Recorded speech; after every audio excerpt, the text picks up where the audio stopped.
I mean, again, he doesn't know who Gabriel is, right? Because he didn't come from an Abrahamic faith. The people of Mecca were pagan. Quran is mentioned, if this book was from other than God, they would have found in it many contradictions. If a book is without contradictions, that has no bearing on whether it comes from God or not. I've had phone books that are inerrant, but I certainly don't think God gave them. That we believe without understanding. The brother asked a very important question, that most of the scholars say that listening to music, watching movies, and most of the television programs, they're haram. So how can we have fun?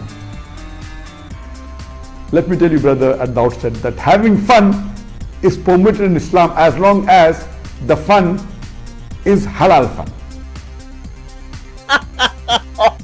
That the standard narrative has holes in it. The Prophet tells us because Satan or the devil sleeps over our nostrils. Those who oversleep and not pray Fajr on time, Satan urinates in their ears. I really do think Jesus was crucified and that he really was dead and buried. He thought that he was a son of God in the sense that he was specially chosen by God. I think Jesus really did think he was going to be the Messiah, the future king of Israel. I mean, that is, after all, why they crucified him.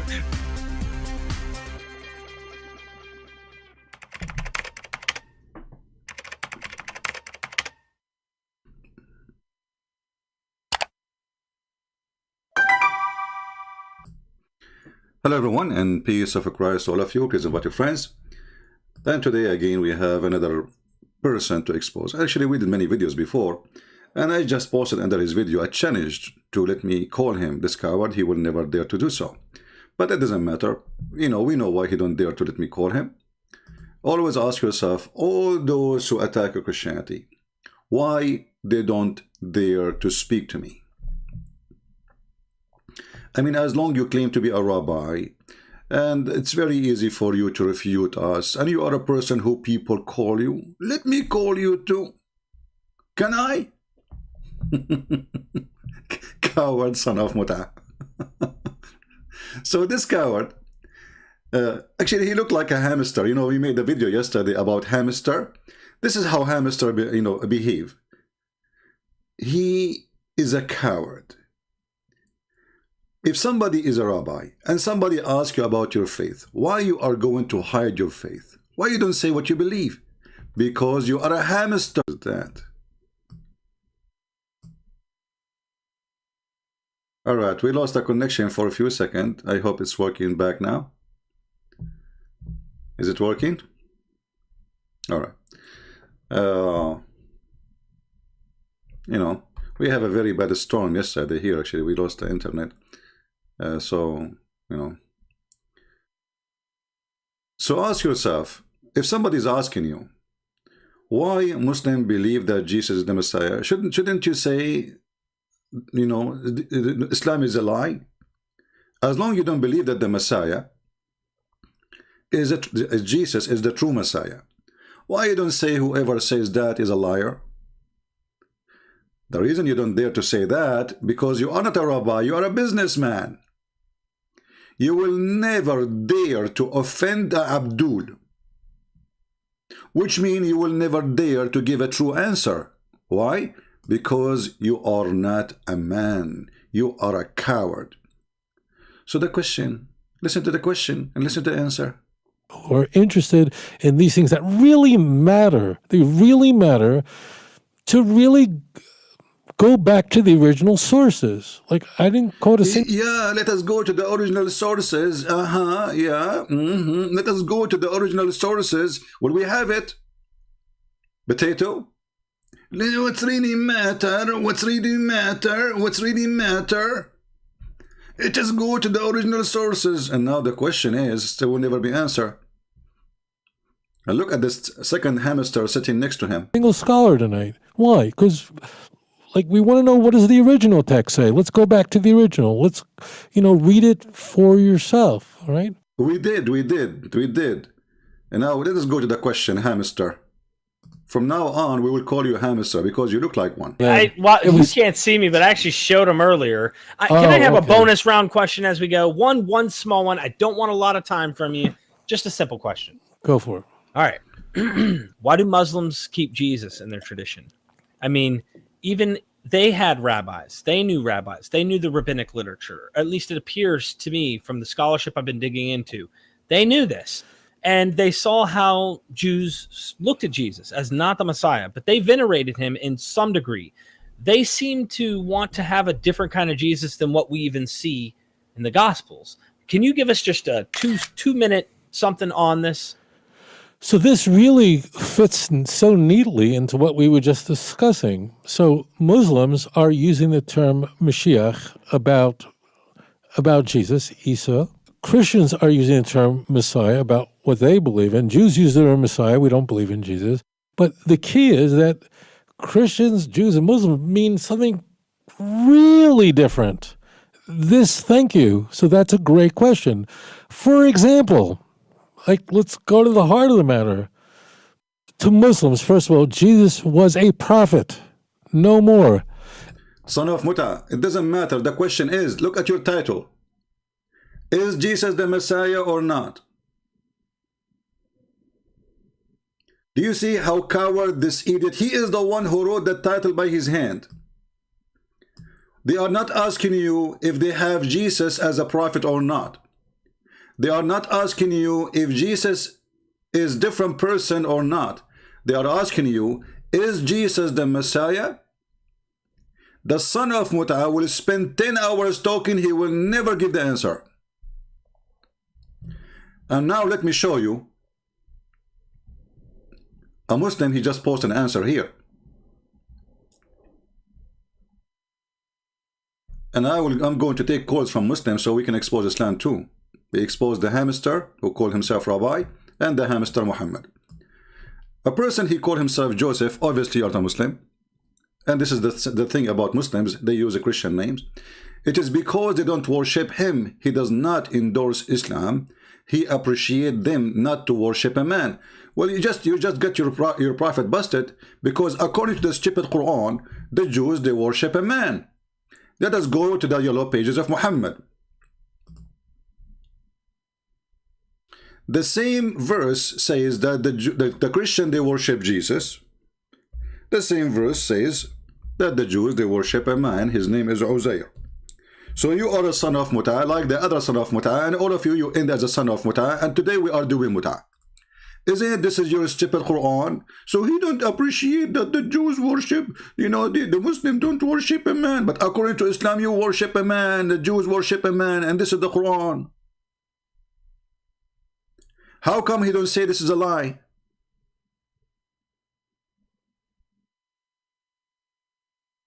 Are you there, Muta boy? Isn't it? This is the stupid Quran, chapter 9, verse number 30, saying, the Zeus says Uzair is a son of Allah. Look what the heck. And the Christians say the Messiah is a son of Allah. You are not a Muslim? So what are you? What are you? What are you? Give me your religion. Give me. I'm not a Muslim. What are you? I'm not a Muslim. So what are you?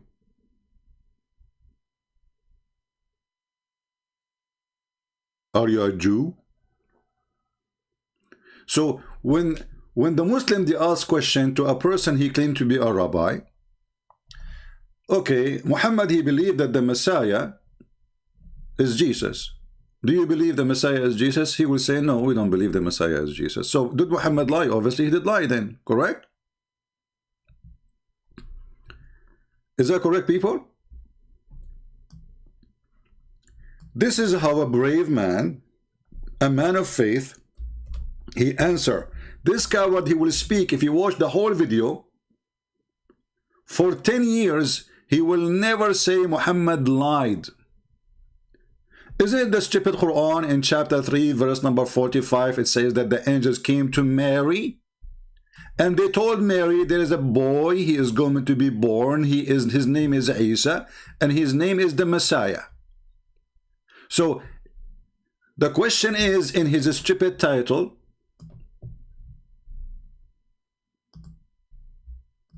and he is the one who wrote the title, this hamster. Why do Muslims believe that Jesus is the Messiah? He will start telling you the Muslims, they believe in different Messiah, different person, different Jesus. He's a prophet for them. It doesn't matter. It's not a question. Is he the Messiah or not? Secondly, when you say different, you potato, son of Muta.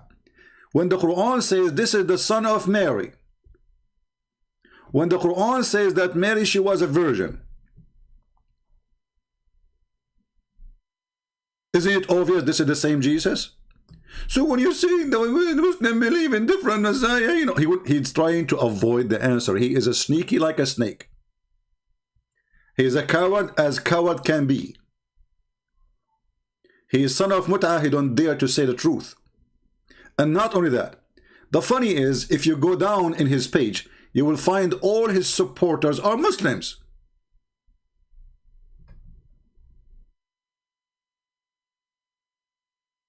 Here you see that there is something wrong. I'm going to open my Skype before I talk about next in this topic here. Any Muslim would like to call and speak of the topic, please feel free. I'm opening my Skype.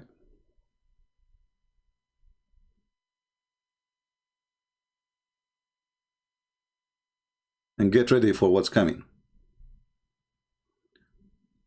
Let us open Skype.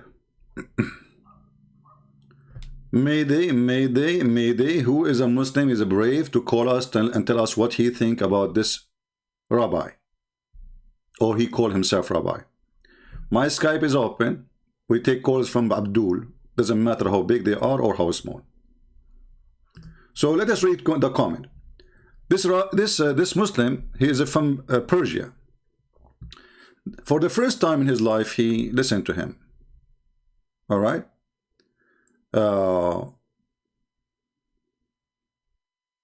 He is happy with his king, Korosh. Hold on. But isn't it the Quran? Isn't it Muhammad? He curse you and curse your Caesar. Huh? What stupid people, man. He's a Muslim and you are proud about this king. Isn't it the Prophet of Islam? He says the one who is proud about his heritage before Islam, tell him to go and bite the penis of his father. Potato. Next Muslim. I am a Muslim and I love Rabbi. I am a Muslim and I love Rabbi. All right. Let us see if we have any Abdul.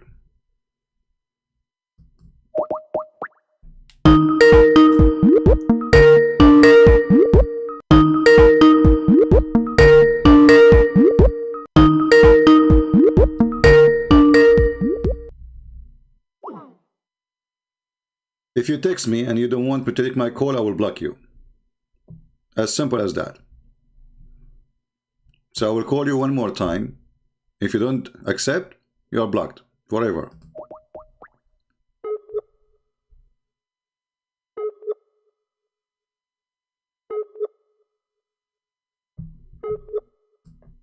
Okay, take a hike. Let us block you. Let us see the second one.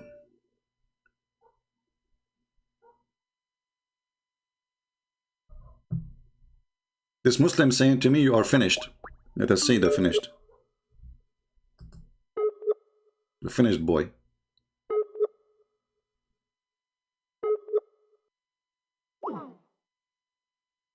No boy. The second Muslim is a flat tire too. Let us see the other Muslim. All of them have flat tire.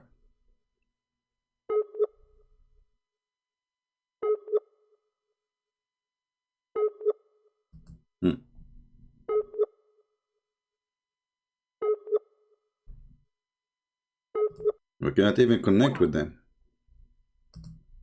All of those Muslims, they have a stolen internet, obviously.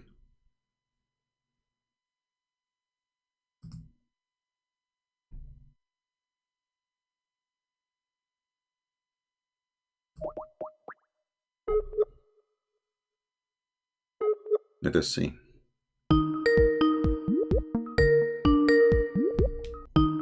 Hello? Yes, you are live on air.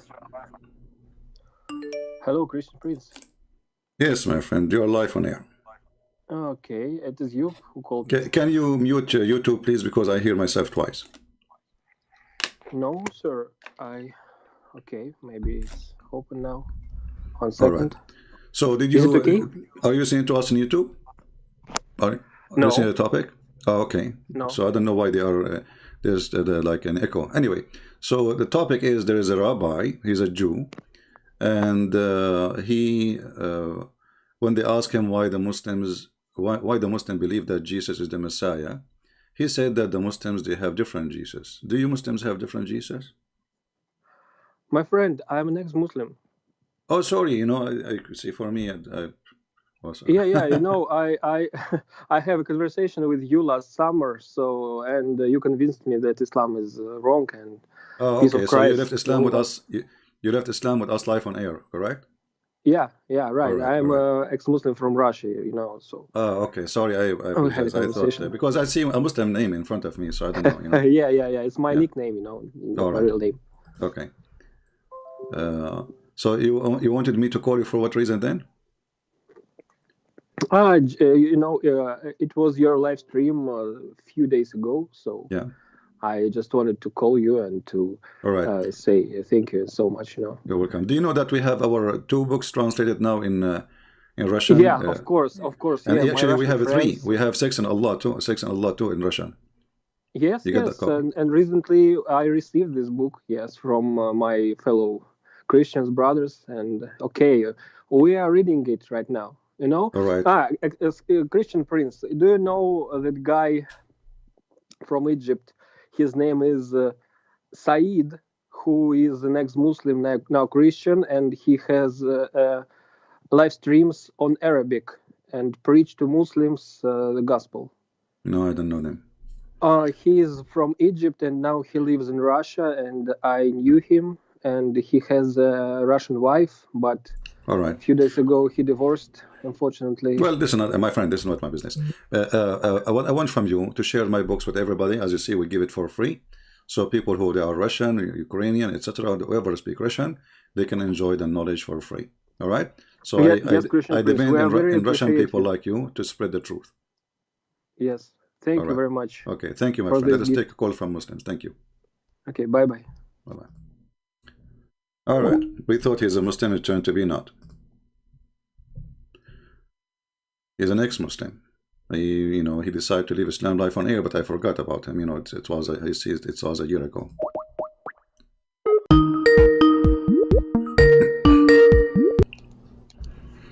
Hello? Your mother is a whore. Okay. Well, thank you. Not this guy now. Not this guy. This is the same guy who, said to us, the prophet, his God is a sun moon. Not now. We want someone else. A Muslim, he called us to tell us what he think about his mother, what you can say. You have to agree. Let us call this guy. Okay, now it's time to block you. Call declined. This guy is just trying to disturb us. Do we have any brave Muslim? Do we have any brave Muslim?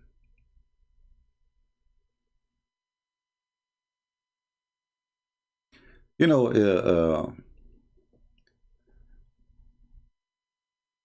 what we see in front of us, proving that the Rabbi and Muhammad both are fraud. Not again this guy, what he want? Yes, Shazi. Yes, sir. How are you? Yeah, how are you? Why you are calling me now? Because you told me, you were asking me something about Christianity, and I said, I'm busy right now. No, we have a topic now. We are talking about a rabbi. His name is Tovia Singer. So you don't want to talk about Christianity at all? We are talking about Christianity, but we have a topic now. We have to, we choose a topic for today to talk about it. When we finish it, we can talk about that if you want. Okay, sir. I'm waiting. Then thank you. All right.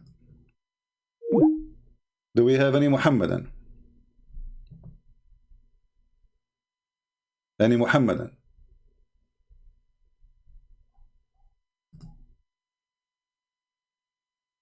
Anyone? You know, one of the reasons, by the way, I hate Skype. I will give you, even this is out of the topic. There is some people, they have mental illness, literally. And it's happened that those people who they are stalking me, they are women. You don't want to talk to them, but they want to talk to you. They are in love, brother. I mean, look at this mad woman.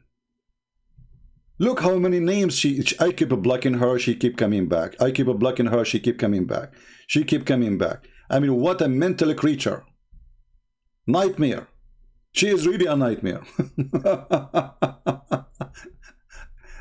Each one of those is different name in Skype. Because I keep blocking her. Each time she texts me, I love you, I'm crazy about you. What the heck is that? Somebody do something. Mental illness. Lord have mercy. Do you see why sometimes I shut the chat, sometimes I shut even the comment section? I mean, there's some people, they are more stupid than Muhammad. Literally more stupid than Muhammad. I cannot even find description for stupidity no more. Let us go back to the topic. I'm a Muslim. I love Rabbi Tovia talk. I love his honesty. Hey Muslims, anyone want to explain to us what's happening here? How come you, all of you became in love with the Jews? I want really to make a case study about the love of Muslim to a rabbi, and he is a Jew. But remember, this rabbi is not a Muslim. So which means, if he don't dare to say it, still he is saying Muhammad is a false prophet. So why Muslim they are saying what they are saying in the chat here or in the comment section? Any Muslim? Who is a Muslim who love Rabbi Tovia Singer is willing to call us? I am a Muslim from Indonesia. Look, all his channel, actually, nobody watch his channel except Muslims. Is that telling you the truth? This is telling you what it is, right?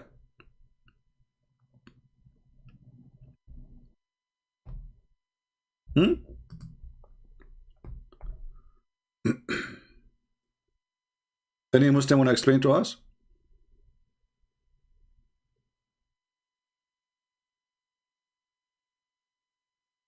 Any Abdul? Who is Abdul wanna call us and tell us why he love? You know, I'm not against you to love him. I actually encourage such a love. You know, I hope you get married soon. But this is not, you know, what we are seeking here.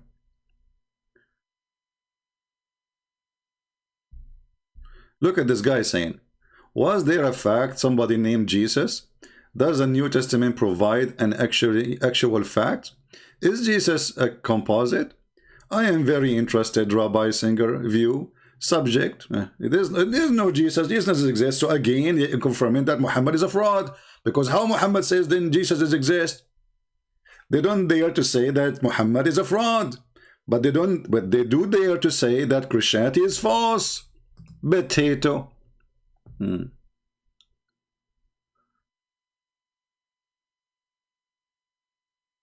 you know there is underground channels, some countries where people get paid little money to troll in YouTube? I do not know about that. This is a conspiracy I cannot support. Why somebody want to do underground market to pay somebody to troll in YouTube? What does that mean? Sound fishy for me. Sound like, you know, sound like what, this is a Muhammad prophecy or something, you know, sound like the Quran for me. Yeah, because the Quran is the book of trolling. So any Muslim wanna call us and tell us why he is in love with Tovia Singer? Anyone? And look, all of them, they are from Indonesia, brother. And no, this guy from India.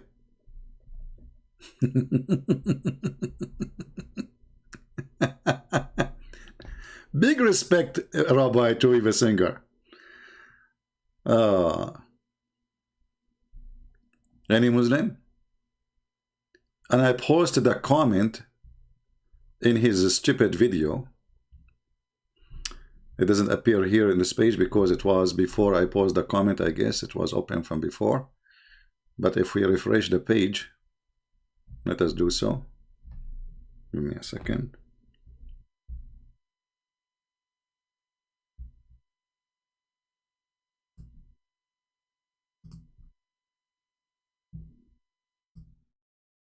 All of them, they are in love with Tovia Singer, brother. All of them. No exception. No exception. No exception. Like, what happened to my comment? I just posted a comment. It's not there. Look. Let us see, maybe by changing to sort by newest first. Maybe that will make it appear. Here we go. Tovia Singer is a coward. He will never dare to talk to me. He will never dare to say Muhammad lied when he said Jesus is the Christ. Why? Because he is a snake, not a man. Watch my video exposing this businessman who don't dare to say, see, his faith in Islam. Is that the truth? Because if Jesus is not the Christ in Christianity, well, he is not the Christ in Islam. As simple as that. Why you don't dare to say the same thing you say to the Christians? You don't dare to say the same thing to the Muslims? Because you are a hamster, son of Muta. You are doing a business. You are doing a business. You sell jewelry. You sell jewelry in Indonesia. So you will never dare to say that.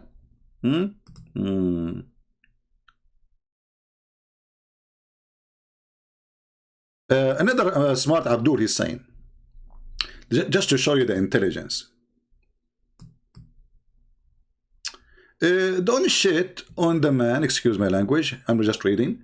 You are saying if he is a man, he do have said it as is. No, he did not say it as it, because if he don't believe that the Messiah is Jesus, then he have to say, and he have to admit, then Muhammad is a liar. So he's a coward, he will never dare say it. And then you said to me, show my face. Why you want to see my face? Are you a homosexual?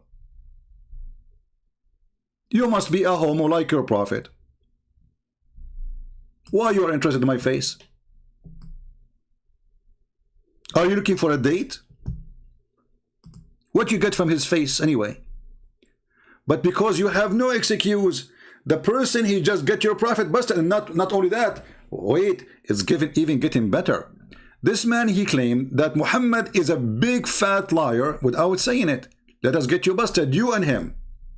This is the same guy, he said, that the story in the Quran about, but he did not dare to say the Quran, by the way, because he's a hamster.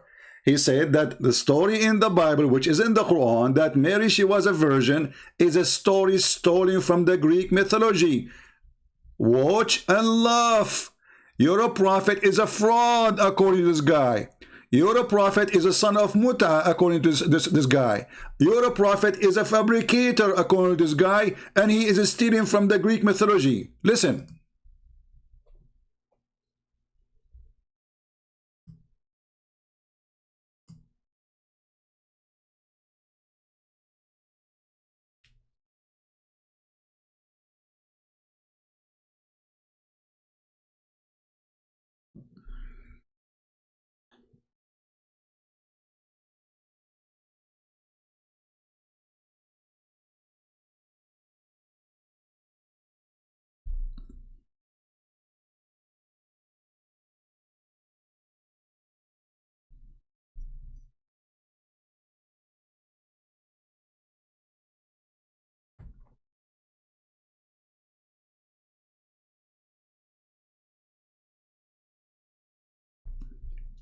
By the way, if you go and check all the stories he mentioned, none of them have to be even close, because all those stories about a man and a woman, they are having sex.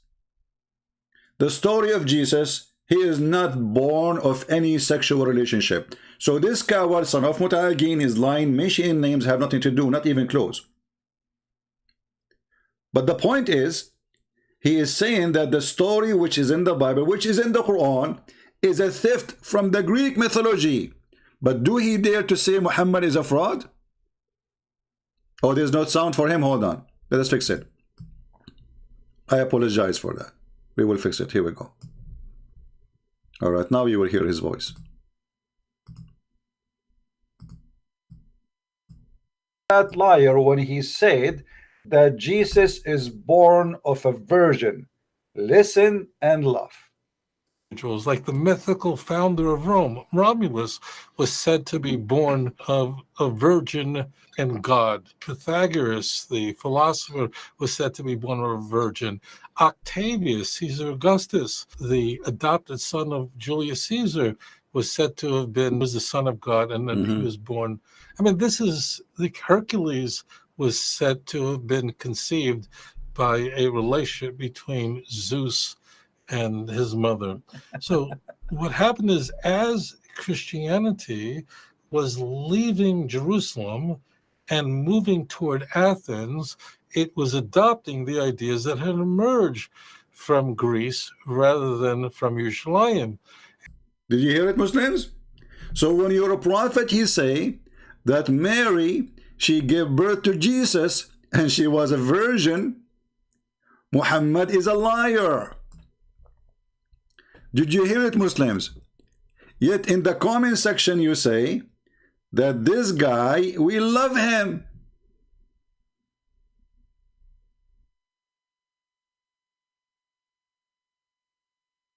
Can you believe the stupidity?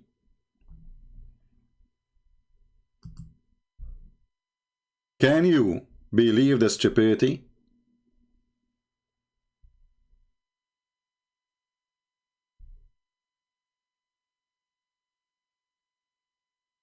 Muslims, Tovia Singer is spitting at your prophet. He just said, and you heard him,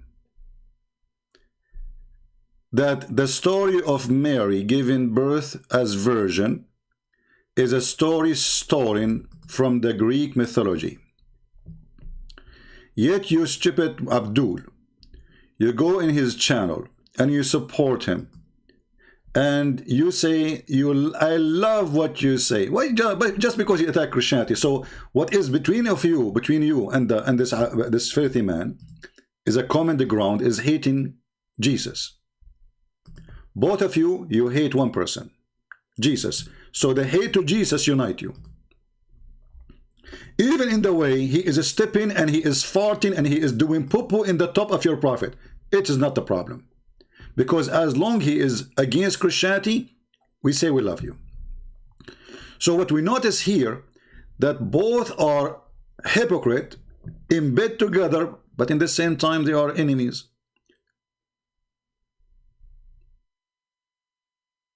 Who is a Muslim is willing to call me and tell me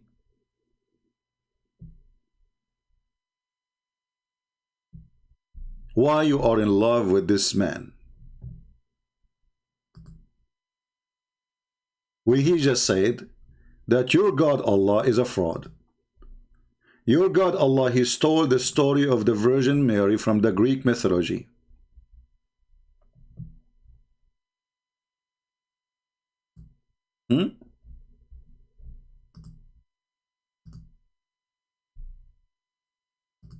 Any Muhammadan? I mean, can you believe the stupidity? And just right now, I'm talking to you. You know what I'm doing? I'm just blocking this woman who is sending me kisses. I hate Skype. And if I stop accepting from anyone, then Muslim cannot contact me. I mean, I am now talking about Tovia Singer. In the same time, I'm receiving from a mad woman. She's like Aisha. I don't know what's wrong with her. Look at this. Sorry, I have to expose you because you are stupid. Look at this. What I would do with those people? You tell me.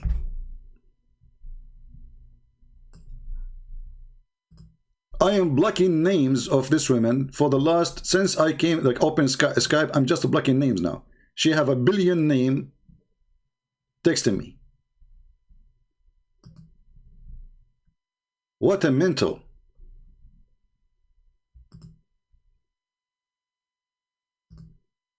You are qualified to be a prophet in Islam, literally, because you have all the requirement. Do we have any brave Muslim can call us and tell us why you Muslims are supporting this guy when he is saying that the story in the Quran is a lie? When your prophet is a liar and he's a fraud? When your God is a fraud and he himself, if the story in the Quran about Mary being a virgin is a story from the Greek mythology, that means Allah himself is a story from the Greek mythology.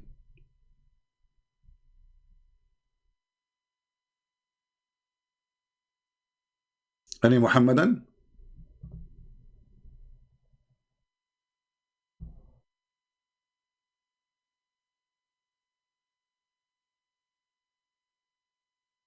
No, my friend, option. Because the Abdul, they claim that they knew who I am, and the Abdul, they claim that they have my pictures, so it doesn't make any difference. And you are wasting my time, option select. Take care, take a hike.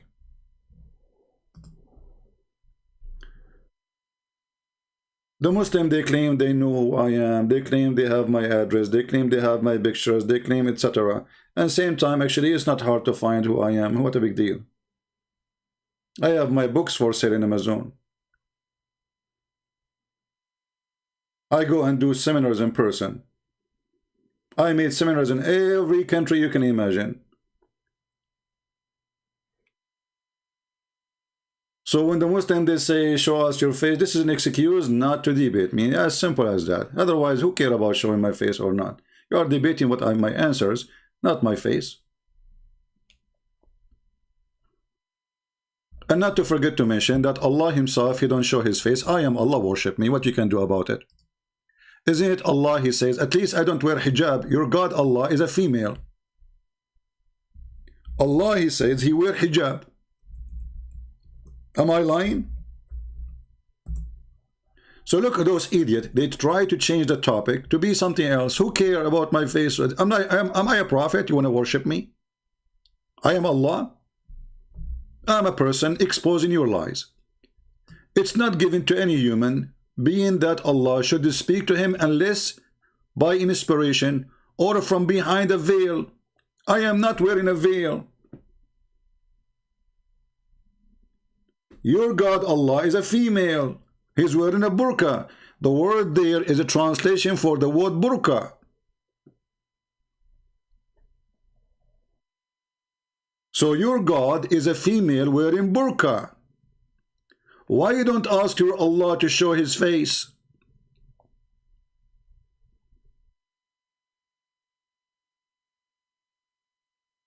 So they cannot debate me. They have to run away from debating me to talk about something else. Show us your face.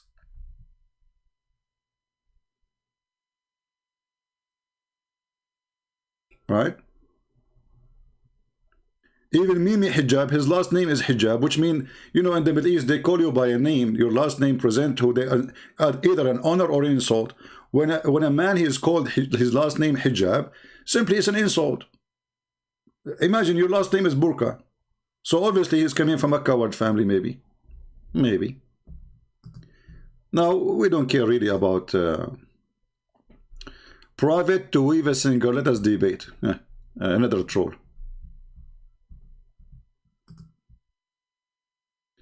Who is a Muslim would like to call me and tell me what is the secret between the love of Muhammadan to a person who he just said that Muhammad is a liar, without saying it, by the way. He don't dare to say it.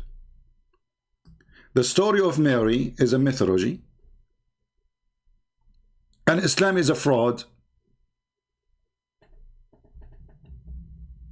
And yet you Muslims, you sponsor him. I want to know the secret. Is it true that because of you hate Jesus? Is that really the reason?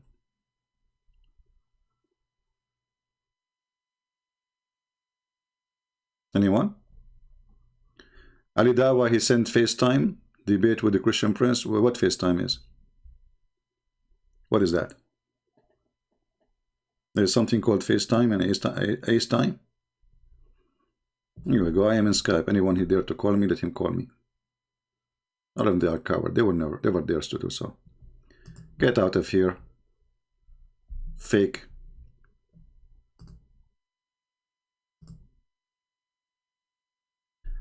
Admin, anyone he used the name of somebody, just block him right away. Like sometimes I see somebody using those Abduls from YouTube names coming here to make fun of them. Even if they are Christians, block them. We don't do what Muslims do. Any Muhammadan?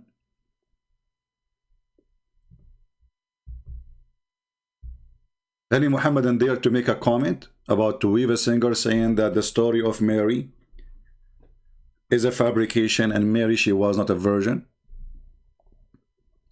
And by the way, this guy, he made a video, and I made him shish kebab too. He said, Mary, it says in Isaiah that Mary, she is going to be a virgin. It doesn't say that in Hebrew. It says she will be young. Like, hold on, you stupid donkey. So the sign is that a young woman, she will give a birth.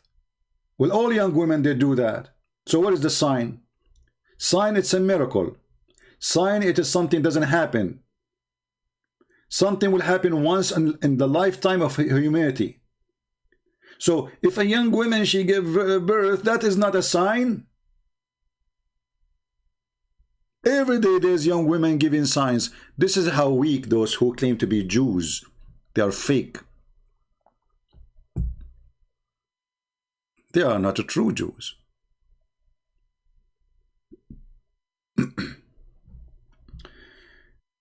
You know, when the Bible speaks about the synagogue of the devil, synagogue of Satan, he was speaking about specifically about such a people like this guy. If you go to the book of Malachi, you will see in chapter 1, it says clearly that the Lord, he said, I have loved you. Okay, talking to who? He's talking to the children of Israel, right? But in the same time, you will see how, you know, the Bible says the Lord, I have loved you. But you say, how have you loved us? Isn't not Esau, Jacob a brother? Declare the Lord. Yet I have loved Jacob, but Esau I have hated. So what the verse is here, and this is what Paul, he quoted later, speaking about the false rabbis. So God, he loved Israel. God, he loved the children of Israel. But not everyone from the nation of Israel is being really loved. Isn't it Esau? Is Jacob a brother? And remember, this is from the Old Testament.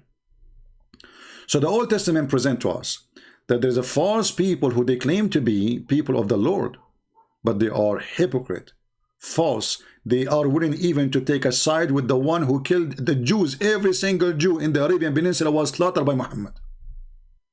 And yet, this false rabbi, he takes side with the one who raped the Jewish women, who killed the Jewish people, and he did a cleansing to the Christian and the Jews. Muhammad, in his filthy hadith, not only he teach hatred against the Christians, but he have a special hatred to the Jews. Way more than the Christians.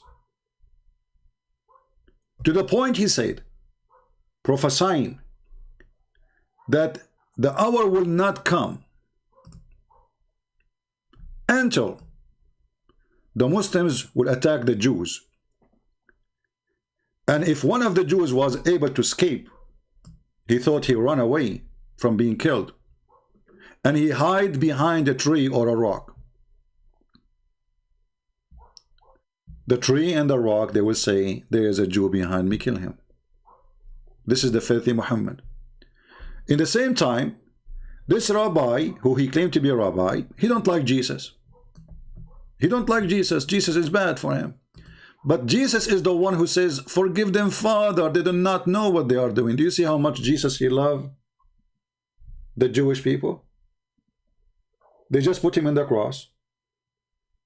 They just put nails in his hands. They just put nails in his feet. He is crucified literally.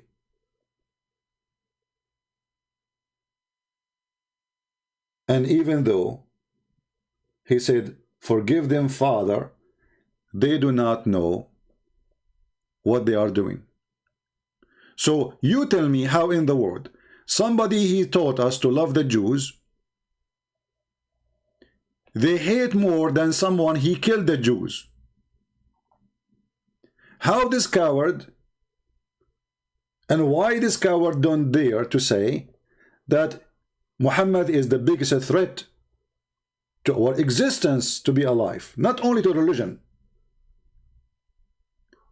As you see, this filthy Muhammad is teaching genocide against the Jews. He don't want to kill one. He want to kill every single one. Women, children, doesn't matter.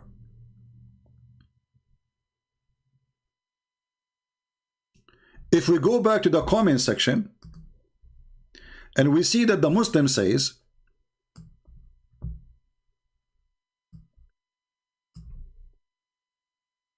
that we appreciate you and I'm a Muslim.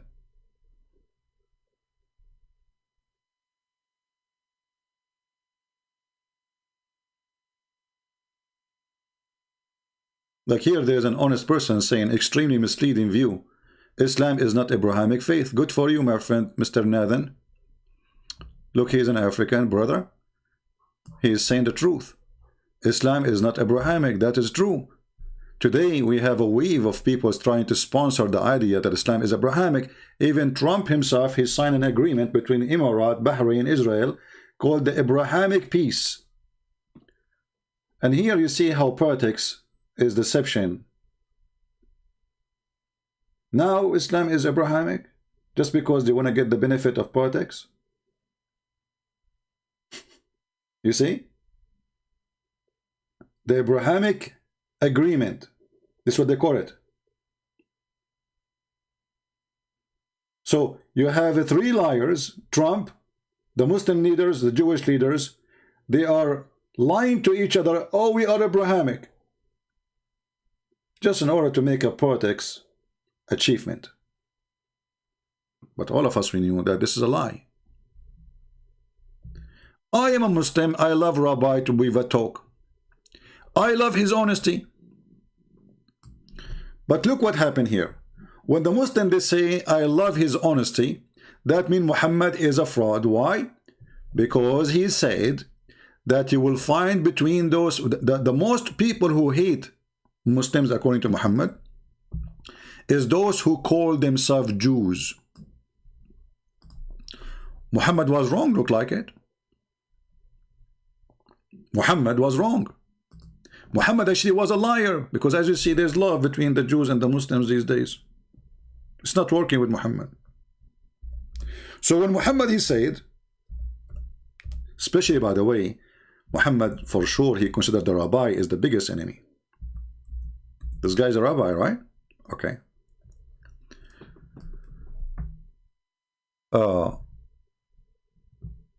Chapter 5, verse number 64. Read with me carefully. The Jews says, Allah's hands is tied up, i.e., he does not give and spend from his bounty. So the Jews are making fun of Allah, and this is a proof that this guy, Tovia Singer, is a liar, because if the Jews are worshipping the same God, why they are saying Allah, his hand is tied up? Do you see it, people? Do you see the clear proof that the Jews and Muslims are not Abrahamic? Or they don't belong to the same person? Because the Jews are Abrahamic for sure. There's no question about that. So if the Jews are Abrahamic, and the Jews are making fun of Allah in the time of Muhammad, so how they are Abrahamic? People, are you listening? So if somebody in the future, he says to you, oh, we are Abrahamic, say to them then, so how come chapter 5 verse number 64 says that the Jews are making fun of Allah? Does it say in the front of us, it says the Jews say Allah's hands is tied up, they are making fun of this Allah, right? So if the Jews, they worship Allah, then they will never even dare to mention the word Allah. It's like saying Elohim, his hand is tied up. They will never dare to say that. It's like saying Jehovah or Yahweh or whatever word you can use, or Adonai or Hashem. They were never there to say that, because those words they used to call their God. But they are calling the God of Muhammad, making fun of him that he is disabled God, he can do nothing. So people, did we take a note? People, did we take a note? If you want to prove to the Muslims that the Jews, they never believe in the God of Muhammad, which chapter we use? Chapter 5, verse number 64. I want to see people typing it in the chat to be sure that your people remember it. When you want to prove to the Muhammadan that Islam have nothing to do with Judaism and they are not Abrahamic, you use what? Chapter 5, verse number 64. What is exactly in this verse? The Jews are making fun of Allah. If they have the same God, they will never dare to do so. See, they are not making fun of Muhammad, they are making fun of the God of Muhammad.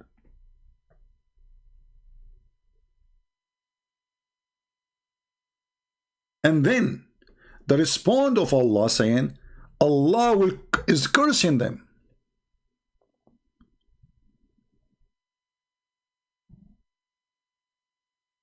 Allah is cursing them.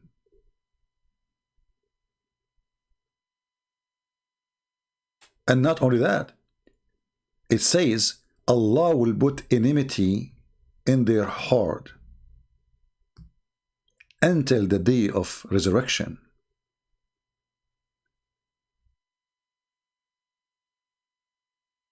And they are the people who make war. And each time they put a war, Allah will extinguish the fire of that war. Why? Because they are people of mischievement. And here, by the way, the translator, he exposed Islam. Because do you see the word Makkar? Makkar. You see Makkar? Or Makers? The Muslim translation, now because they are using it for the Jews, they did not hesitate to say the one who do mischievement. But Allah is Makkar.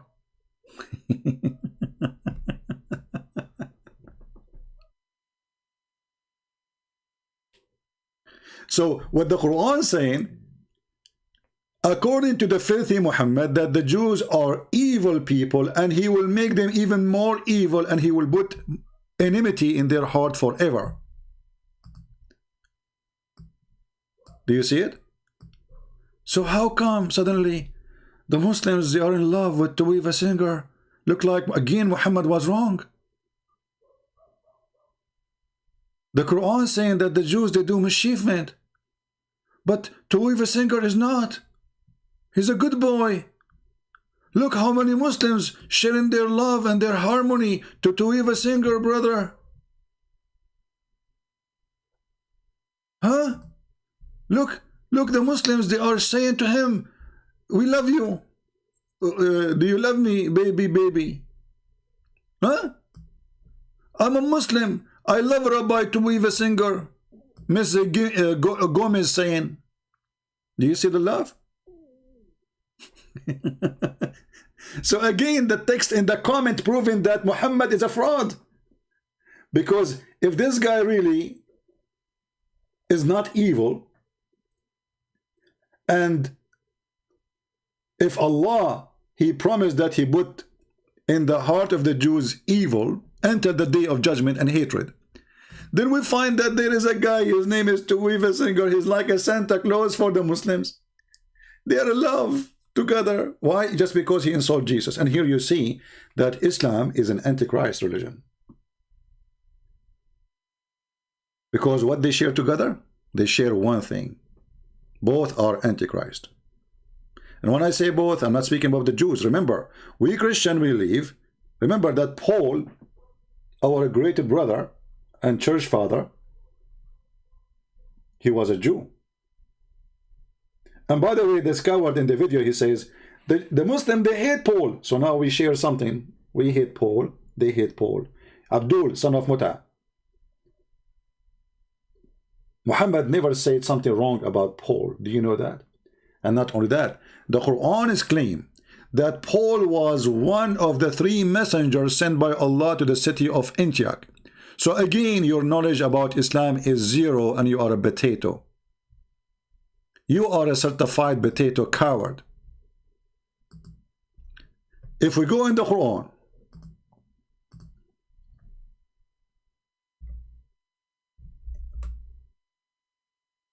we will find a verse, which is very unique verse, by the way. Chapter 36, verse number 14. Speaking about three messengers were sent. The first two, they were not enough. And they were sent to the city of Antioch. People, do you see it? Which city? Now, who is the one who went to Antioch? The disciples of Jesus, right? Correct? Hey, Muslims, even your stupid Quran support that Jesus is God. Why? Because those are three messengers of Jesus. So how Jesus is a messenger, but he can send messengers? Isn't it messengers can be sent only by God? Do you see it? Three messengers were sent to Antioch. Who are they? We can go right now to Ibn Kathir, to Al-Thalabi, to many interpretation, and you will see that those three are, one of them is Paul, the second is Peter, the third is John. What you will do now? Tovia Singer is in trouble. We have Abdul. Let us see if it's true Abdul or just a troll.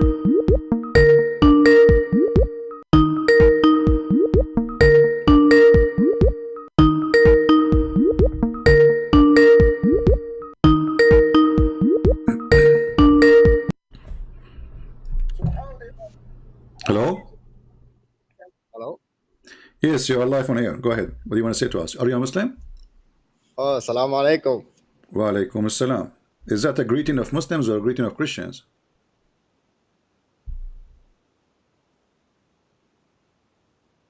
Hello?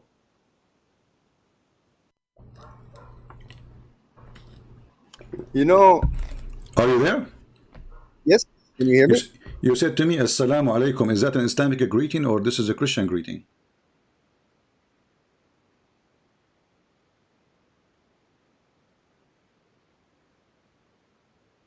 Hello? Hello, can you hear me? I hear you. Do you now? I'm asking you. I'm saying you said to me. Yes. I'm saying you said to me, assalamu alaikum. Is that an Islamic greeting?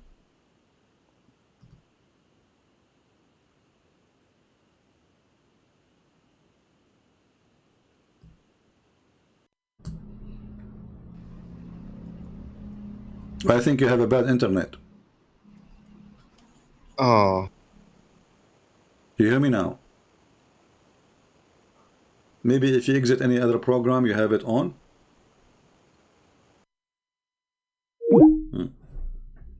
His name is a proud Muslim too.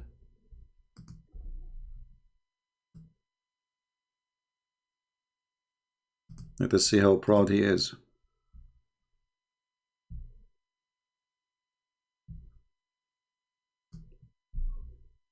We'll call him again.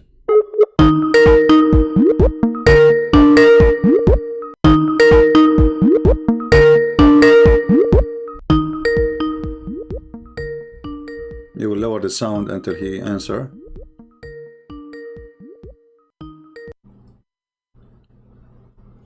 All right, do you hear me now? Hello, can you hear me? Yes, yes.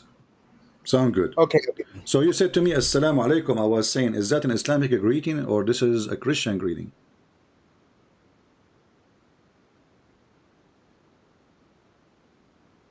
What's wrong with this connection? I cannot talk to you, my friend. Sorry, I have to hang up.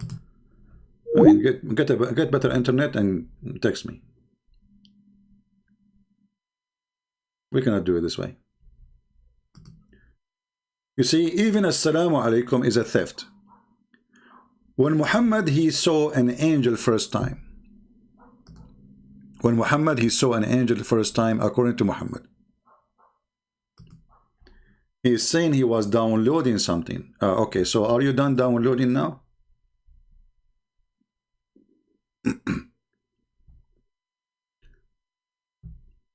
Okay, let's call him again. Give it a try.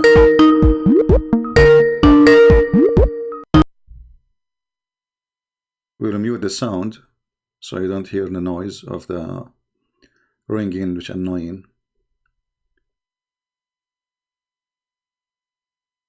Let us hope he will answer.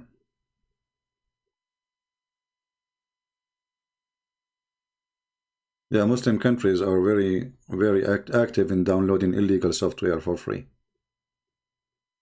Everything there is for free. He is not answering.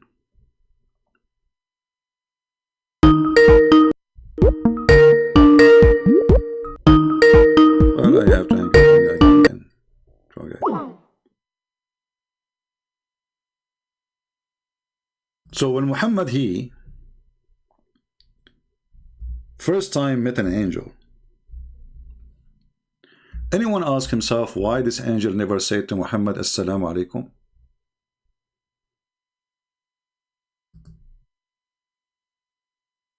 Never. When the angels came to Mary, they said to her, Shalom to you, Mary. Blessed you are between the women. So the first word they said to her is Shalom. Salamu alaikum. This is, by the way, it's exactly how it is.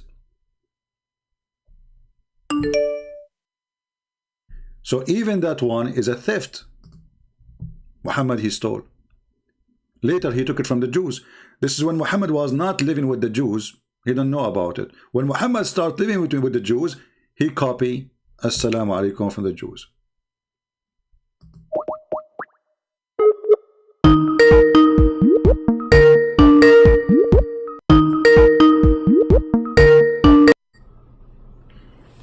Hello. Yes, you hear me now? Shalom alaikum. Shalom alaikum. Shalom alaikum. That's good. Okay. So why your prophet did not say? So why your prophet never say, the angel when he came to him never said to him, Shalom to you, Muhammad?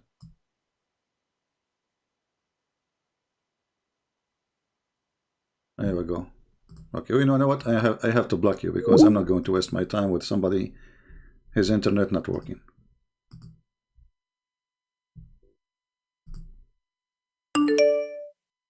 My friend, only Muslims can call me. If you aren't a Muslim, you cannot. Don't try. Any Muhammadan?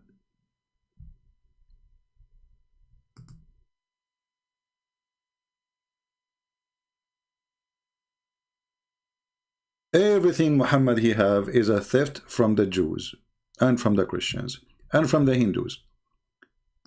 If you remember, we showed you before a video of Zakir Naik saying in the concept of God, he said that the concept of God in Hinduism and the concept of God in Islam is exactly the same. Is what? Is exactly the same.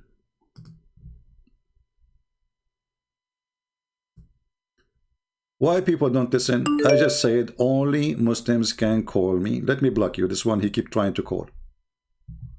Very weird people. I say only Muslims can call. They will insist they want to call. Okay, here you are blocked. Have fun.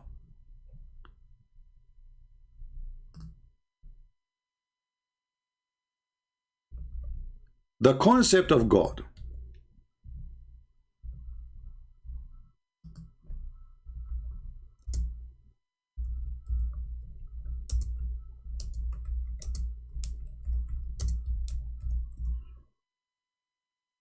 Let's put the video for you. Out there. This is a video made by Zakir Naik. Even the Photoshop of the thumb made by Zakir Naik, and this is the channel of Zakir Naik. The concept of God in Islam is exactly the same concept of God in Hinduism. Literally. It's not me who said that. It is Zakura. Zakura, go. regarding the concept of God in Islam is quote to you Surah Ikhlas, chapter number 112, verse number 1 to 4, which says, Qul huwallahu ahad. Say, He is Allah, one and only. You see, the word ahad in Arabic mean one of. The word ahad have different meaning too, because it's a name of an idol around the Kaaba. And there is a word close to it in the Hebrew. Say that God is echad. Your God is echad. O Israel, your God is one. So either Muhammad is trying to steal from the Jews, or Muhammad made a mistake, because the one in the Hebrew, echad, does not mean one as a person. Echad mean unity. This is why the same word used when it says that the man, he leave his family and he become echad with his wife. So if the word echad is one as a person, as number, then the word is used wrongly when it's speaking about marriage. Echad is a merge, is unity. So here Muhammad copying from who? Let us find out. Allah Samad. Allah, the absolute and eternal. No, as-Samad is not eternal. You see, he did not even translate the word Samad. Samad is coming from the word Masmud. Masmud is around the Kaaba there was an idol. His name is Samud. He have a hole in his belly. People, they put donation inside it. This is Samad. And this is where the word Masmuda coming from. You make a little container from clay, you make a hole in it, and you put your coins in it to save it. This way you will not be tempted to take the money and spend it, because you have to break the whole thing. This is called Masmuda. So Allah is a Samad. He is a name of an idol, and actually this is even exists in Ibn Kathir.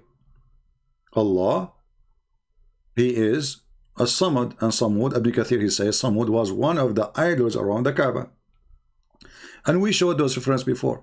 Lam yalid wa lam yulad. Allah did not give birth. He is not born. But this is what idols is. They never give birth. He begets not, nor is begotten. Walam yakul lahu kufuwan ahad. There's nothing like him.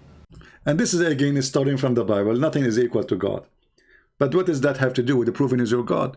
Continue. This is a four-line definition of Almighty God given in the glorious Quran.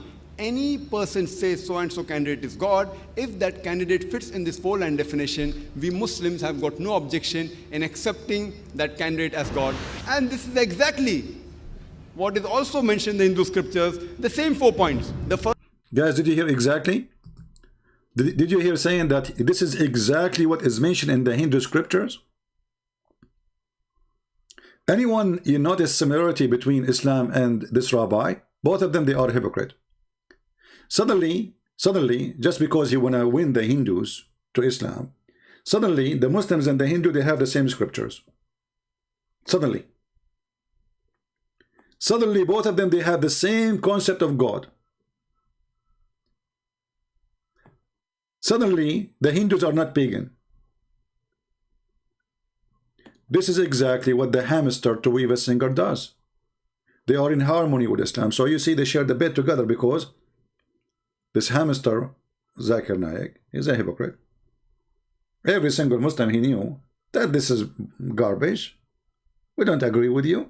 But not a single Muslim will make a video to expose him. Why? Because he's trying to win the Hindus. And Muslims are allowed to lie to win people to their cult. You see why I'm saying this? They are allowed to lie in order to win.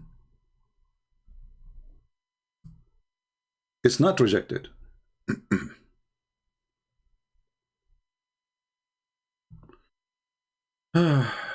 Okay.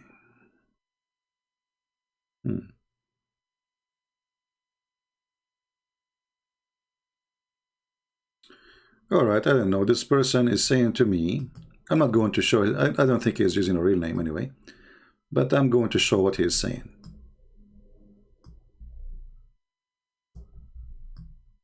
He just sent me this message now.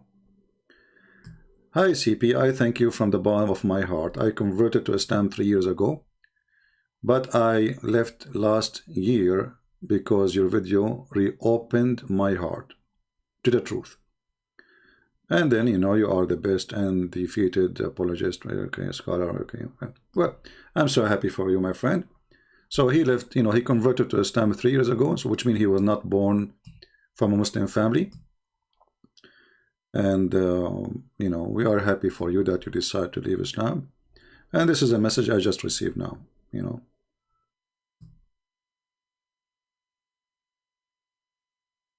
$12.16 and still texting me actually, you know. Yeah. So I'm so happy for you, my friend, that you decide to leave the cult of Muhammad and his garbage. But now I'm sorry for you because you will not get the endless penis. I mean, I don't know how sad you feel right now, but don't you feel bad because Allah, He promised you endless penis, and now your penis will not be endless? Isn't this the dream of every man, to have an endless penis? This way, you do not need to go anywhere.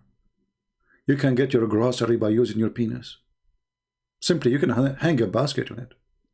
Like now, if I have an endless penis, why I want to go to Walmart? I just put the basket at the end of it. Let it go in the street. Install a camera so I can see direction in front. And then I direct it to Walmart. And then I will attach a credit card with it, you know? And then I go to Walmart. I fill up the basket, you know, like somebody will assess your penis there, don't worry. You know, I mean, come on, because that will be a business for them, because everybody will use a business then. I mean his penis. So, my friend, you left Islam and now you don't have you will not have an endless penis. I'm really, really sorry for you. Don't you want to have a woman with big boobs? Booby? Don't you want to enter the booby land? The booby land where the booby god is there and enjoy the big nipples? Once I was debating a Muslim sheikh and I said to him, how in the world your prophet, he promised us that our women in heaven, they will be having 1 mile ass? He said to me, what's wrong with that? I said, well, I find it wrong. He said, why? He thought I'm going to say it is too big, you know. So he was shocked. He said, don't men really like big women ass? I said, yeah, but this is not big, my friend. If I will be 96 or 90 mile tall, and then her ass is 1 mile, I mean, this is so small. He was shocked how stupid his God is. I mean, he will be 96 mile tall, and your wife, her ass is just 1 mile.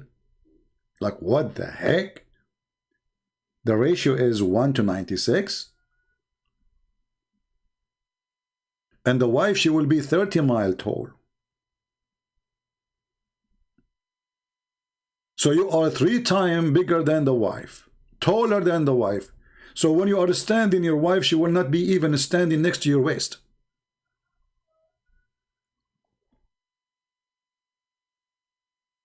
Do we have any brave Muslim who would like to call us to make comment about the topic?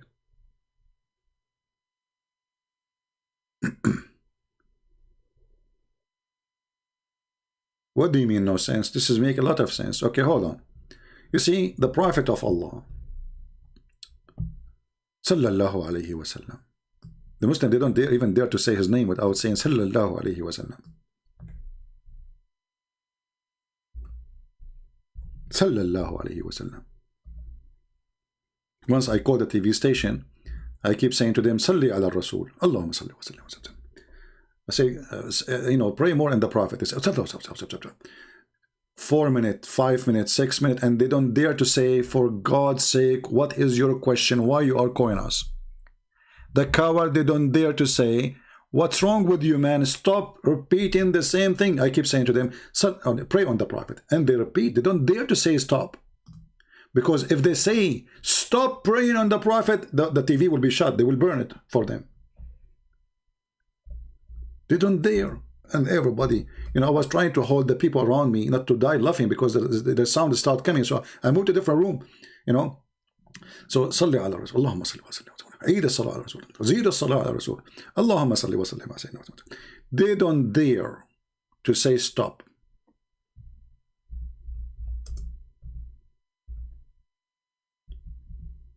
But look at this.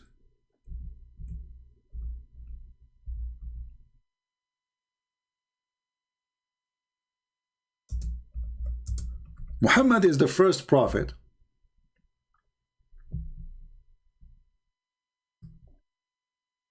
who established Playboy magazine ever.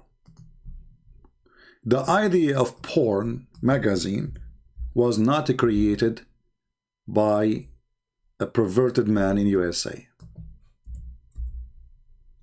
It was created by Prophet Muhammad. Peace be upon him. As you see, all those hadith.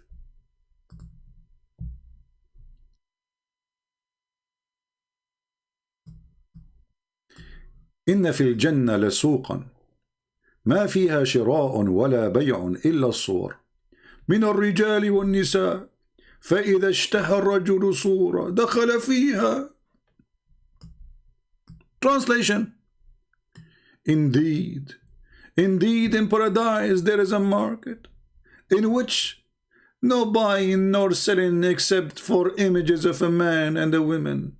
So whenever a man he desire an image, he enter it and if it. So our friend here who sent me a message in Skype saying he left Islam, my friend, you will miss it. I mean, come on.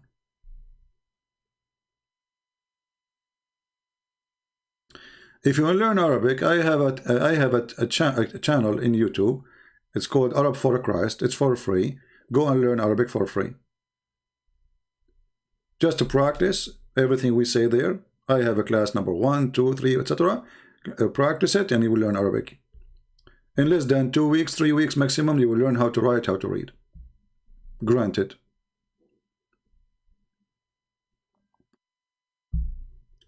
Do we have any Muhammadan? Remember, by the way, here this hadith is teaching homosexuality too. Because the images is images of men and women. It's not images of women alone. So what is in the magazine? The magazine has or contain images of men and women. Okay?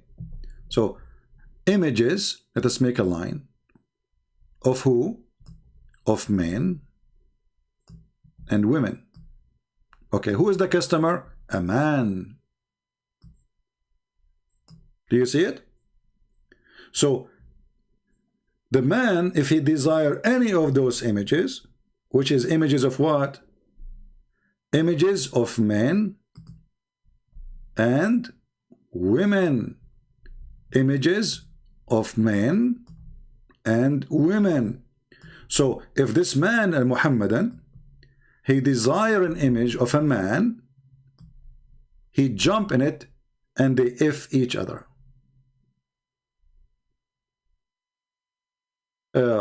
Somebody saying try always to mention the hadith number before reading the hadith. My friend, I will teach you a very easy way to find the hadith, because those numbers, by the way, they don't match. Depend in the translation books. Those are actually not real numbers. Always, if you want to find the hadith, you open the same website. You type 3 words like "Indeed, in paradise there is a market." Type it, you will find the hadith. Very easy. Indeed, in paradise there's a market. If you can remember more of it, well, you can put it just so. If I take now this line and I copy it and I search in the search engine, right away I will find the hadith. So even if I did not mention the number,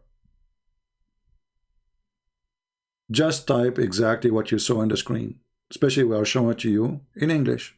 You will find exactly the same hadith. Right? Now, do we have any Muhammadan would like to call us? Until now, we have 0 Muhammadan.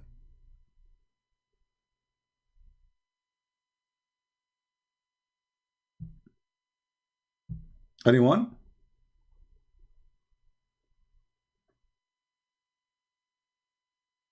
Mayday, mayday, mayday. Christian Prince challenging your God, challenging your prophet, challenging your books, challenging your religion, challenging the Jews, challenging the everybody. Who dare? Who dare? Do this guy, Tovia Singer, dare to let me call him and have a conversation for a few minutes? Do you think, guys, this guy, he dare? Here we go. I even posted a comment for him, but he never responded. Actually, I sent him an email and I made a video about it. He never responded. I made an email live and sent it to this coward. This is a long time ago. He never heard of my email. He played dead.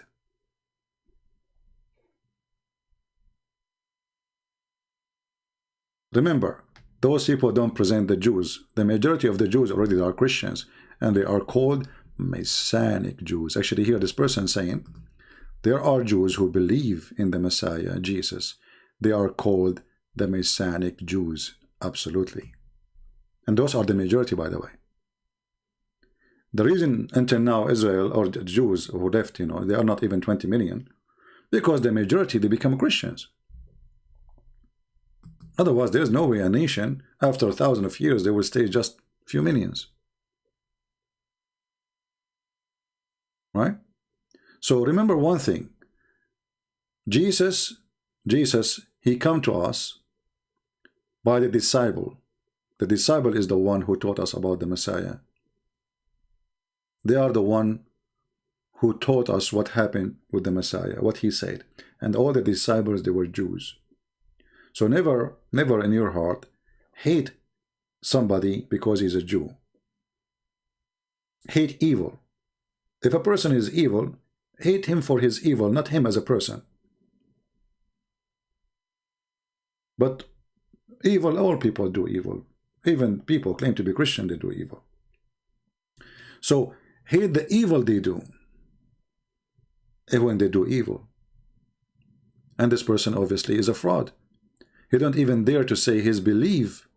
If you are a person trying to preach that Jesus is not the Messiah, well, then you should say that Jesus in Islam is not the Messiah, but he will never dare to say so because he is doing business. You know what I mean? When a Muslim, he asks me a question, like a Muslim asks me, what do you think about the crusade? Maybe with different one, we say, oh, the crusade was bad. No, the crusade was so good. Why it was bad? You see, we don't compromise. A true believer, he say what he believe. He is not waiting for the approval of an idiot to bless him. I say the truth I believe.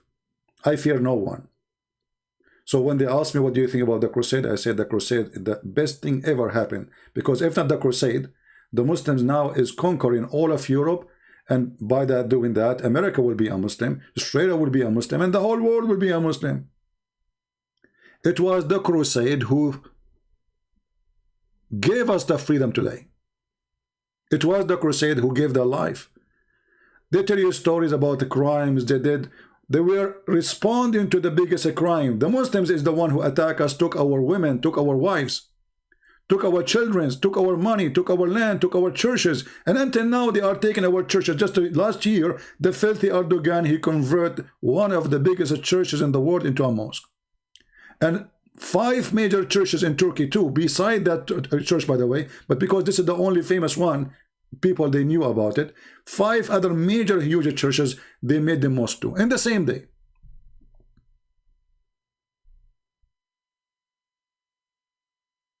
The crusade never happened for 600 years. The crusade happened after the Muslims attacked us. And if I was exist at that time, I would be the first one to join the crusade. The crusade people are our honorable brothers. They are the best of us.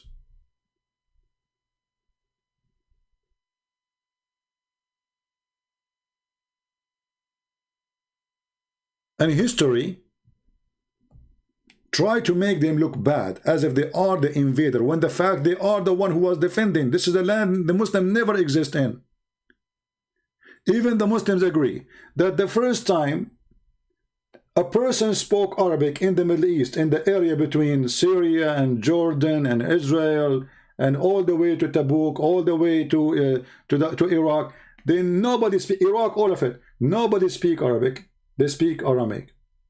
This is why in history there's something called Ta'arib al-Dawawin. What does that mean? Even when the Muslim they occupied because they are ignorant, as Ibn Khaldun he said. Ibn Khaldun he said, and he's a Muslim, he says the Arab they were savage, they are willing to burn a library in order to cook a dish. Go and read the introduction of Ibn Khaldun.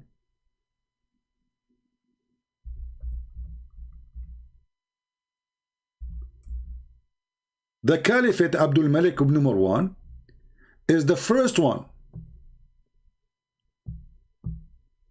who started changing the language of those countries from Aramaic into Arabic, including Iraq, including Syria, including Jerusalem, including Egypt.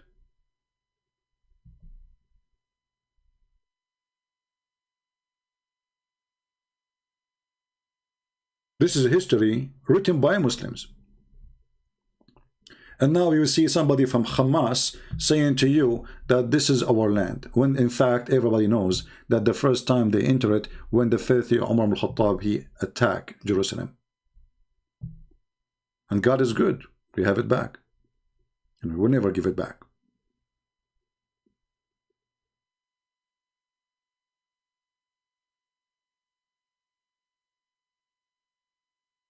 But because, you know, in schools, they teach you that the crusade were bad. So, you know, they poison the brain of kids. They try to poison your kids about the crusade. You tell me what the bad about the crusade. Who is the one who invade who? Who is the one who attack who? How the one who is defending is the bad and the one who attack is the good?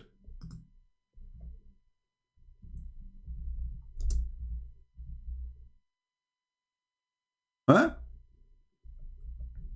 Have you ever heard of such a hypocrisy?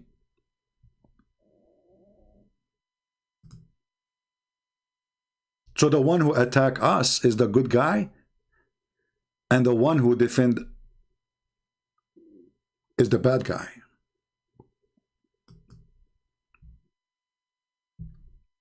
And this is where we see some stupid who claim to be Christian. They say to you, the Catholic is the one who established Islam.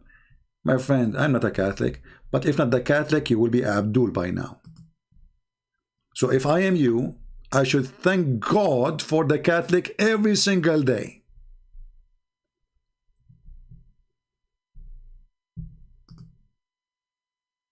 I say that to the dummies, you know. I'm not a Catholic, remember that. But those who lie and say the Catholic who made Islam, so who was the Crusader then, you idiot? Isn't it amazing how stupidity is working?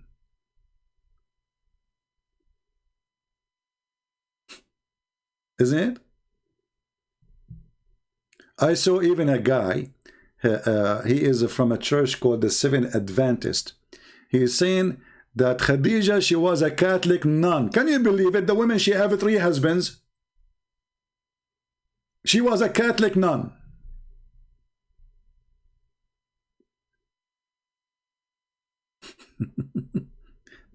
This is why I say those priests from any church who divide us as a Christians, they are the enemy of Jesus.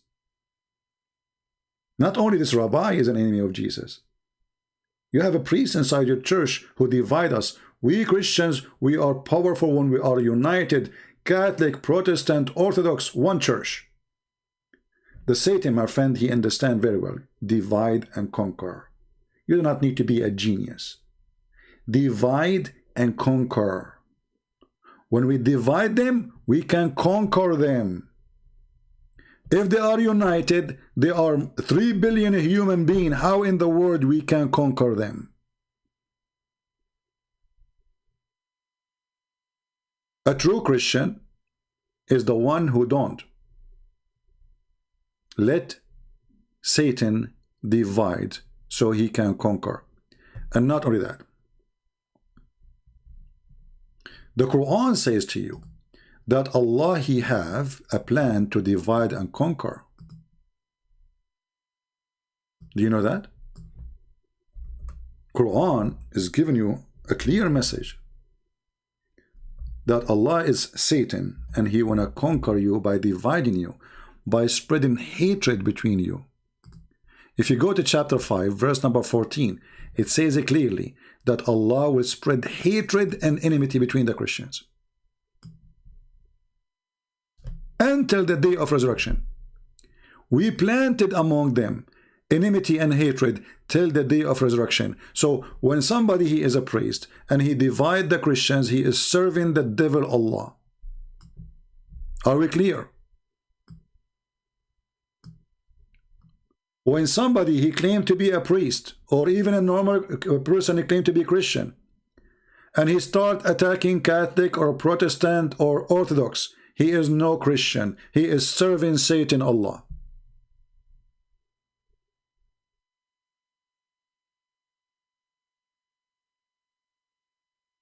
This is the truth. So if there was a pope, he was dividing the church, he is serving Satan. If there's a Christian Protestant priest dividing the church, he is serving Satan. If there's an Orthodox bishop dividing the church, he is serving Satan. Don't take a side. Be against the one who divide. For Satan in front of you saying to you, I will plan hatred between you Christians so you will never be strong. This is why Muslims, they hate my channel, because here they can't play games. They can't play the game the Catholic did, the Protestant did, the Orthodox did. We here don't allow it because simply we are united and we are family. It's not you who decide who is a Christian, it is the Lord. The Lord, He says, whoever believe in me and I will live. Believe in Him as what? As a Son of God. Even if they have some wrong beliefs, still they are Christians. Let's say you might not agree with them about having pictures or statues, but still they believe in Jesus, that He is their God. They knew that statues is a statues.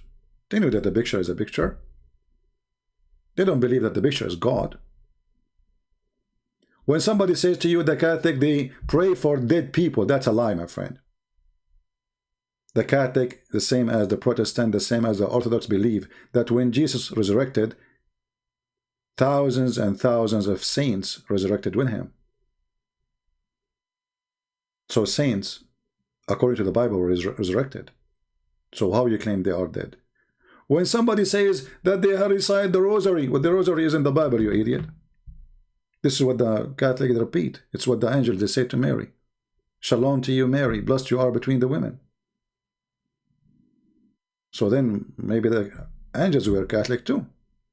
So fight your ignorance. Don't be a fool and don't be stupid.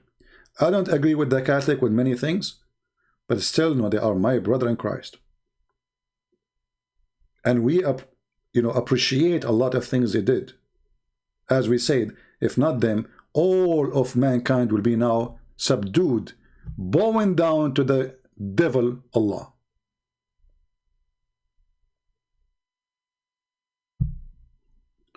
Do we have any Muhammadan?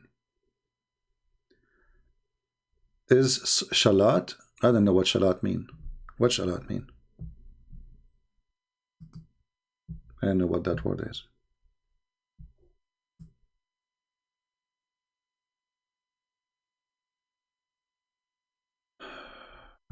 Okay.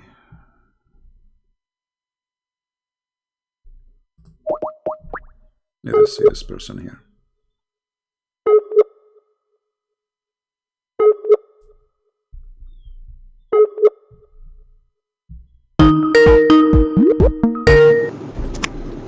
Hello? Hello?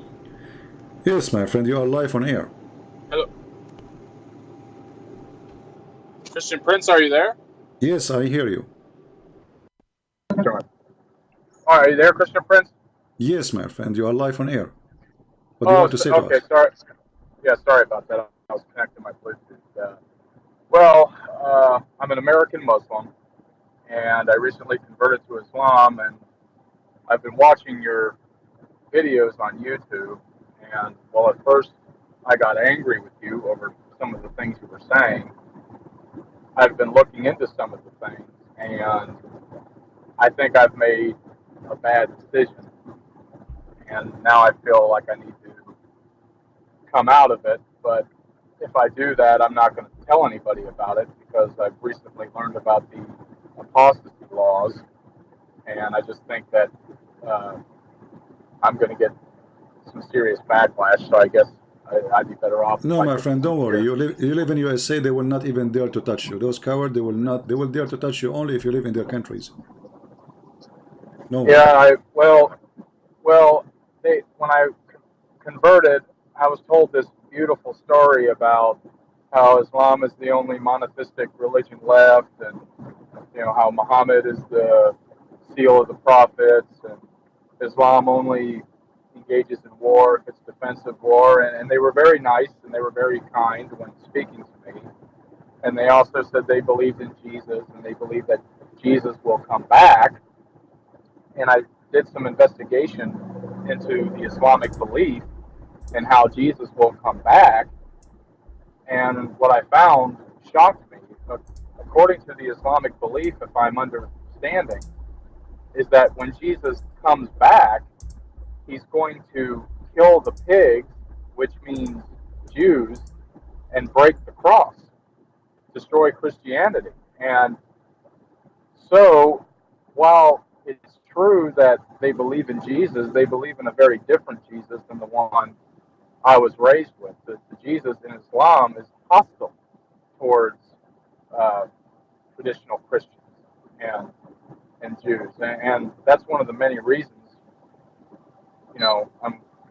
I was angry at you at first, but I'm actually glad that you do what you do because there's so many things that so many Muslims don't know about their own faith, and myself included. So I just thought I would give you a call. Did you ever call me before? Did you ever call me before? No. No. Because there's some silly people they say and they called me before, but you did not. Yeah. People, they are silly. Yeah. So my friend, so did you decide today to leave Islam? Yes. I mean to that. And what about becoming Christian again? Do you accept Jesus as your Lord and your Savior? Yes, I do. I mean to that, and we are happy for you. And I feel terrible for that dude. There's a lot of really good Muslims out there who I don't think that they either don't know about the core things that Islam teaches. Another thing that Islam teaches is that women don't have the same rights as men do. I mean, yes, they have rights, but I'll give you an example. The Quran teaches that a woman is required to submit to the sexual needs of her husband, and if she doesn't, Allah and His angels will curse her all throughout the night when she's asleep. And a man is able to unilaterally divorce his wife, no questions asked. A woman can't do that in Islam. A man can have up to 4 wives, although Muhammad could have more, which a privilege. Sexual privilege to the cult leader. Right, exactly. And not only that, Muhammad had sex slaves. He sold sex slaves. So I've been doing a lot of investigating into the faith after I converted, and I should have done more before I took the Shahada. Yeah. For how long have you been a Muslim? Not very long. About 3 months. Not very long. Few months? Yeah, a few months. Okay. I was curious. I went to a mosque. I met some very nice people there. They were very open, very welcoming. I was actually surprised on how open and welcoming they Well, would they are be. nice because they wanna win you. You know, this is the game. You know, what do you think they will be rude to you? I mean, they're trying to win you to join us, right? So it's a trap. And Have you ever heard of a scam is not nice when they call you like a scam? You know what scam is? right, and I've been asking some of my friends who I attended the mosque with some of these questions, and they don't like to hear them.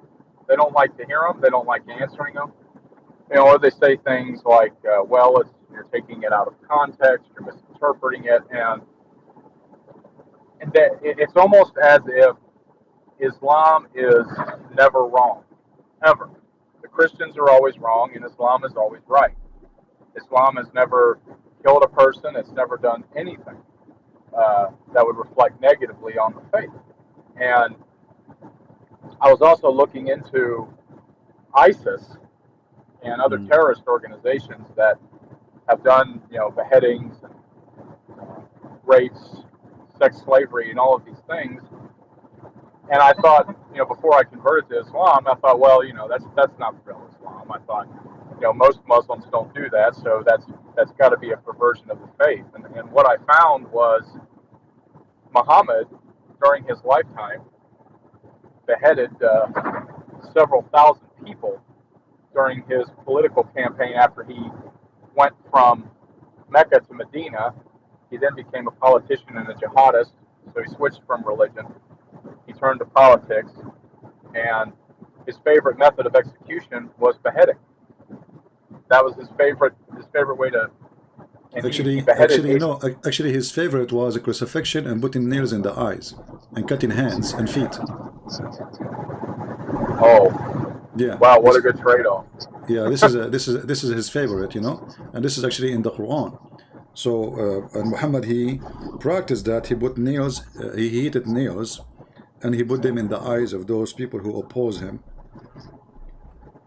as we can find in the, And with his wife, I also found out that with his wife Aisha, part of how he got Aisha to marry him was he and Aisha tricked Aisha's uncle. Not Aisha, Khadija. Oh, okay, right. Well, they tricked him into getting Muhammad to marry him. Right. They tricked him while he was asleep, and they put ceremonial marriage robes on him. Yeah, they made the father drunk. And they changed his clothing. And then when he woke up, they told him, "You married me to this guy," but he said, "No, I did not." So it was a fraud. Right. Yeah, and this is telling you the quality of the wife and the husband. And so at first when I was watching your videos, I thought that you had I thought this guy's just got a real beef against Islam, and I thought a lot of the things you were saying were nonsense, but at the same time I couldn't put down your YouTube channel. I just kept listening, and so I did some investigations, and so much stuff I found out since then. So for how long you are listening? For how long you are listening to my channel? A few months, 2 months. Okay. I listened to it 30 days after I converted to Islam, and you were doing a video about what was it? You were debating a Muslim. I think his name is Ibn Farouk. Was his name? Ibn Farouk. Okay. Ibn Farouk. Well, you were debating him, and I think he was using a fake name. Okay. And when you were debating him, you guys were talking about when Adam sinned in the garden, and you were discussing whether or not angels had the ability to lie. Correct. You were saying, tell me these things if you are true. I can't remember exactly, but I'm sure you remember the one I'm talking about. Yeah, tell me the names of those things if you are truthful. Right, and so I really liked Ibn Farouk, and I still do. I mean, I don't think he's a bad person. And so I looked into... He's a liar. Well, how he can be a good person? He's a liar. A person, he keep lying. He cannot be a good person. Right. Well, I think a lot of them do, and that's another thing. The Yeah, Islam so teaches a thing called a good person, he don't make religion as a business of lying, because supposedly you are following God, and the one who is religious is the last one to lie, right? So when the one who is religious is lying, so what kind of religion this religion is? Right, and another thing, because I was a Christian before I converted to Islam, and what's really alarming to me is when I look at the Quran and the things written in the Quran, and then I look at what the book of Revelation teaches about the end times, about how people who worship the image of the beast, which I now firmly believe is the Kaaba in Mecca, is the image of Allah, which Muslims refer to as Yamin Allah, the right hand of Allah. I believe what the book of Revelation is talking about is it's an image in the desert that that the majority of the world would covet shortly before the return of Jesus. And it talks about how Christians will be beheaded in the last days, how there'll be massive persecution. And another thing, what most people don't understand about Muhammad was after he died, his caliphs, Abu Bakr, followed by Umar, followed by Uthman, they conquered a quarter of the world's population in a span of, I think it was 40 or 50 years. They conquered most of North Africa, the Middle East. It used to be Christian before Islam came out of Arabia. But as soon as Islam came into the world and the caliphs came into the world, they immediately began attacking their neighbors to the north, south, east, and west in all directions, and it's still going on to this day. So when people get upset when they say that ISIS is not the true Islam, I can tell you right now that as somebody who, at least until most recently was a Muslim, even for a short period of time, ISIS is practicing the Sunnah. They are practicing the core teachings of Islam. 50 years after Islam was born, over 90,000 churches were destroyed all throughout the Middle East, going towards Persia, and all throughout North Africa. So, when somebody says to you, ISIS is not Islam, you should say to him, name for me one thing ISIS did Muhammad did not do. Just name one. Right. He did all of it. The sex slaves, Muhammad had sex slaves, he sold sex slaves. His favorite sex slave. Beheading, cutting hands, cutting feet, crucifixion, everything they did is very Islamic, attacking the neighbors. Muhammad, he says, attack the Romans so you can get the blonde girls. And, I truly believe that it's most Christians today think that the mark of the beast is going to be some microchip or some stamp on your hand or your forehead, but they don't know what the Shahada is. The Shahada, when someone recites the Shahada, they are renouncing Jesus Christ. They are proclaiming allegiance to Allah, to Muhammad. Yeah, they're pledging allegiance. It's a declaration. God doesn't care about a barcode on your hand. He doesn't care about a microchip. He cares about false worship to a false God. That's what makes God angry. So that is what the mark of the beast is. And in the end times, I believe it's the Mahdi is going to be the Antichrist. What for your listeners who don't know who the Mahdi is, the Quran teaches that shortly before the Day of Judgment, that an Islamic Jesus will return to Syria in Damascus, and that the Mahdi, who is the Islamic Messiah, will purge the world of Christianity and Judaism and to establish Allah's eternal rule on earth. And it's going to be from Jerusalem, not from Mecca. The Muslims want to retake Jerusalem, and they want to set up an image to Allah in Jerusalem.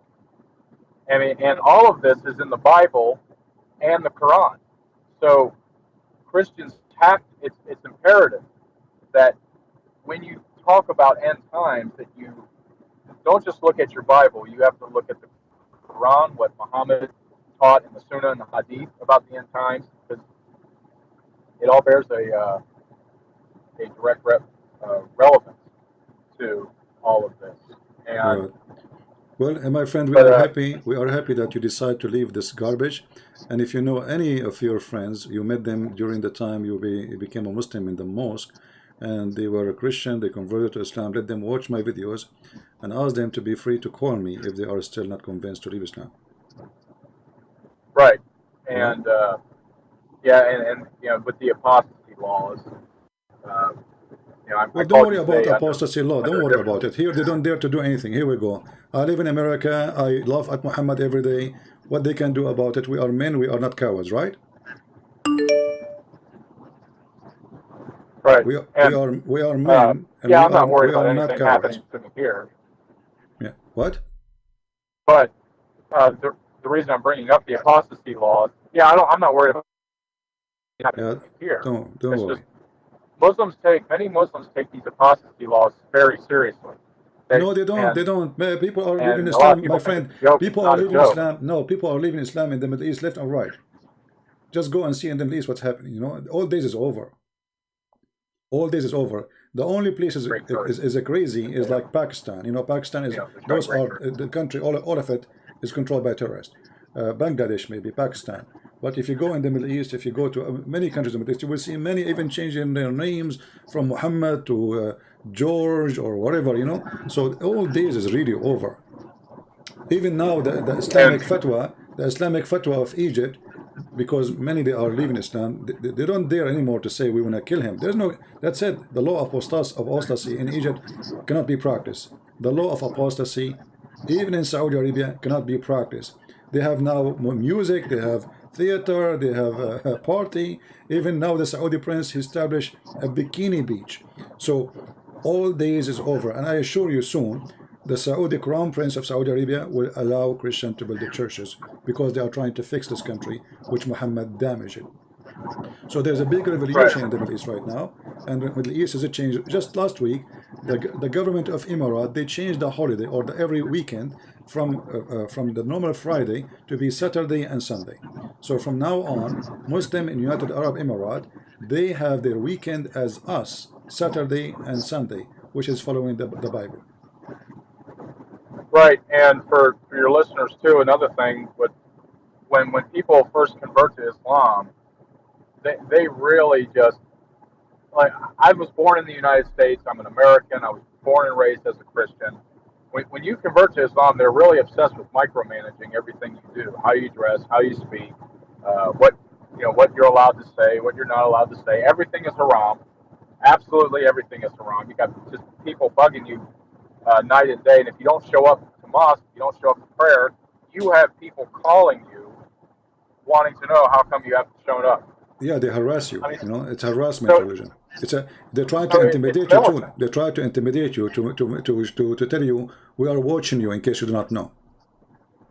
Right, You know? and that's another reason why when I first came across your videos, I started taking a closer look, and it's been an incredible couple of months. All the stuff that was not taught to me that I've since discovered. Muhammad was a sadistic human being. He removed the heads of 800 Jews in a single day. In a single day, while his wife watched, they watched the beheadings from sunup until sundown. This was after they had conquered the city of Khaybar, I believe. Muhammad conquered Khaybar. They rushed out all the male Jews that were alive. Women and children were immediately given to Muslim families, and they beheaded 800 Jews in a single day. In a single day. And then after his death, Muhammad's generals, one of his generals was a man by the name of Khalid I can't pronounce his last name. Khalid was his name. I'm sure you know who I'm talking about. Mm-hmm. Khalid had killed Zoroastrian Christians, beheaded them at once, and this is a terrible story, but your listeners need to hear it. Khalid was one of Muhammad's top generals, who was also maybe you mean Khalid. Khalid? You mean Khalid? Yeah, that's what I'm talking about. He's also a general for Abu Bakr, who was Muhammad's first caliph. Khalid went to some Christians in Iraq. He conquered this Christian city. He then took the I believe it was the Zoroastrian tribal leader. He cut off the man's head. he takes the man's head and he drains the blood into the soil of the ground below him, and then rape the man's wife in the Yeah, bloody well, soil. this one supposedly, this one was not a Christian. Supposedly he was a Muslim, and he killed him. He cooked his head, and he raped his wife. Correct. Yeah. Yeah, Yeah. and so Islam destroys the human spirit.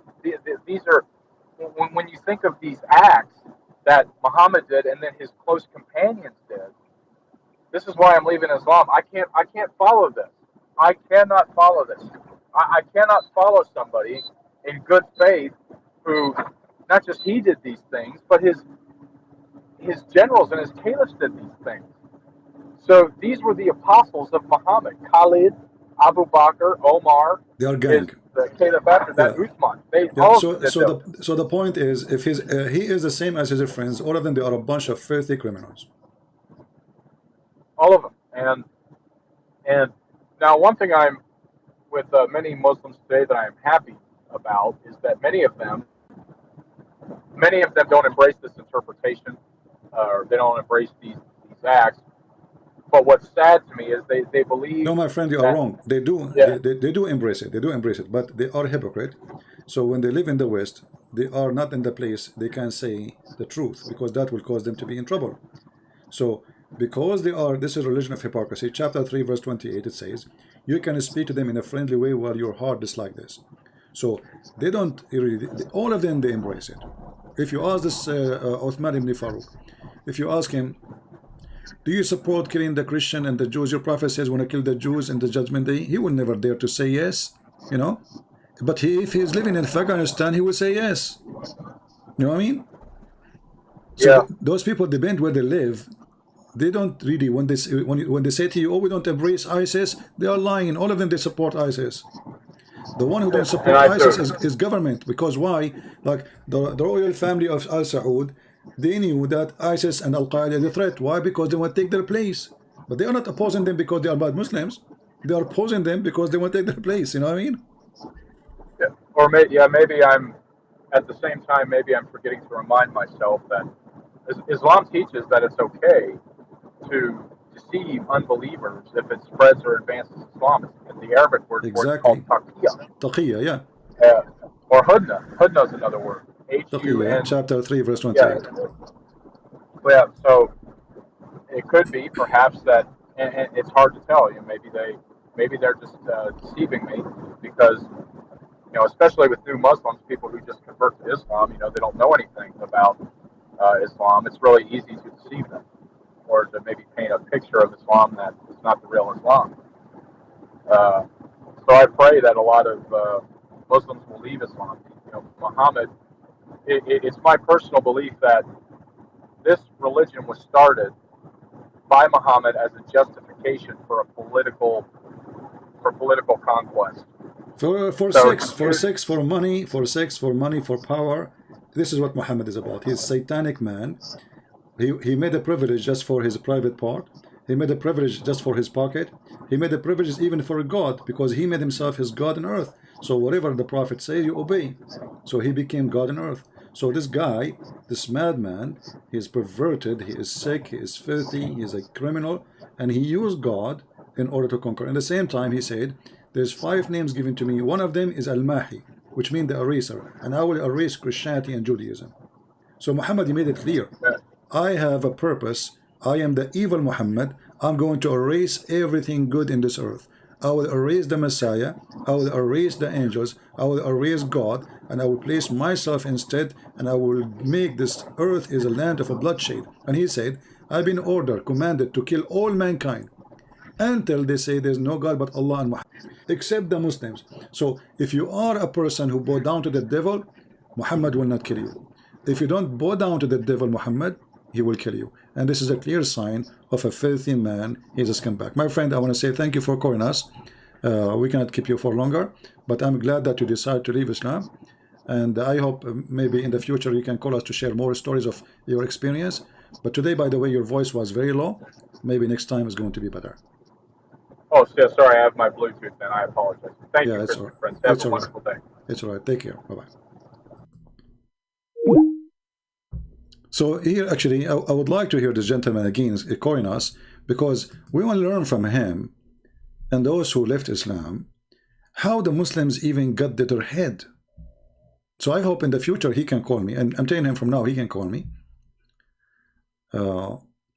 So Christians can learn how the trick work, how they got into your head, how they fool you, how they lie to you.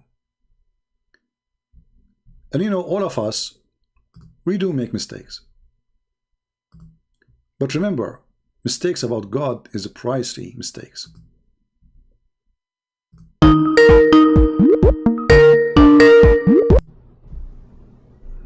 Hello? Hello? Yes, Shazi. Did I say you can call me now or not? No, you did not say, right? I did not say that. No, sir. Is it okay? Okay, what do you want to say? Go ahead. Okay, first of all, I just want to say that we had a very good conversation. I learned a lot from you last time. Okay. And I'm grateful for that. And number two, your followers, the people on chat, they were mocking me and they were cursing me. And that's not the right, I believe that's not the right teaching of Christ. Yeah, exactly. They Yeah, can mock, so they can mock the idea, they can mock the stupid things you might say, but not you as a person. Okay. And they were being racist, and there was an American guy and he was being racist. And I just want to tell this American guy that Jesus was not an American. He was not a white man. My friend, anyone he is racist, he has nothing to do with a Christian. Maybe he's a Muslim, because there's many Muslims, they come to my chat. No, he was taking your side, and he was doesn't matter. saying, there's Muslims, they come here, Jesus, and there's Muslims, they come here and they play to be even. Okay. They use even the name of Sam Shamoun, or the name of David Wood, or the name, etc. Yes. So don't be afraid. Anyway, the one who do that, is Muslim. That being said, are you against racism? Are you against racism? Yes, sir.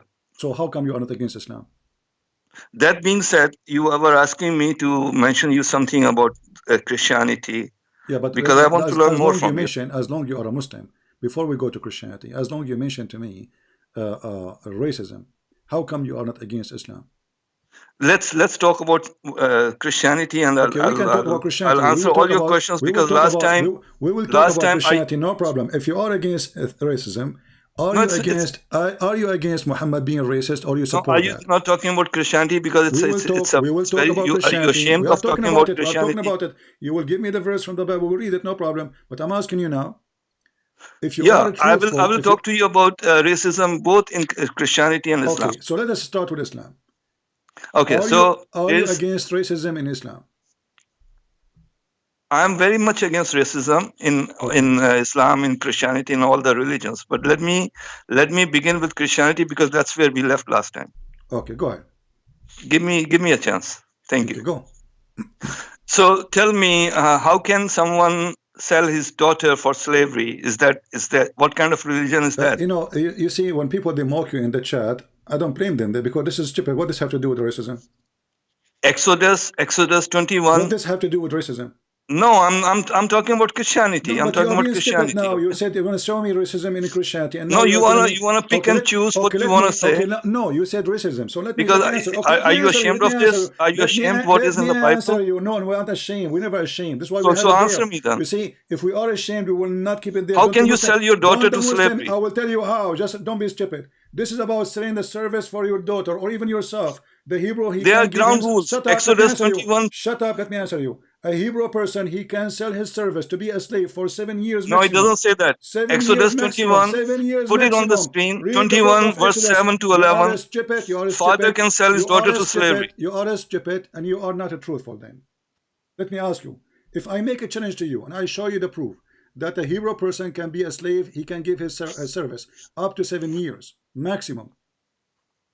I'm not talking about the same chapter. I'm not talking about the same chapter. I'm talking about Exodus 21. This is a book. Verse 7 through 11. This is not up to you. So they gave their service. When they say they sell, they are saying. I'm talking about the Bible. It's in your Bible. I'm talking about the Bible too.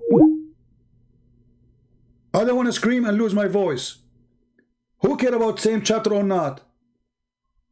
This is a book. This is not a chapter. This is the law of the Jews. So when we say the law of the Jews, they have a law. You don't take one phrase and you say, I don't want to follow the other law. There's no contradiction in the law.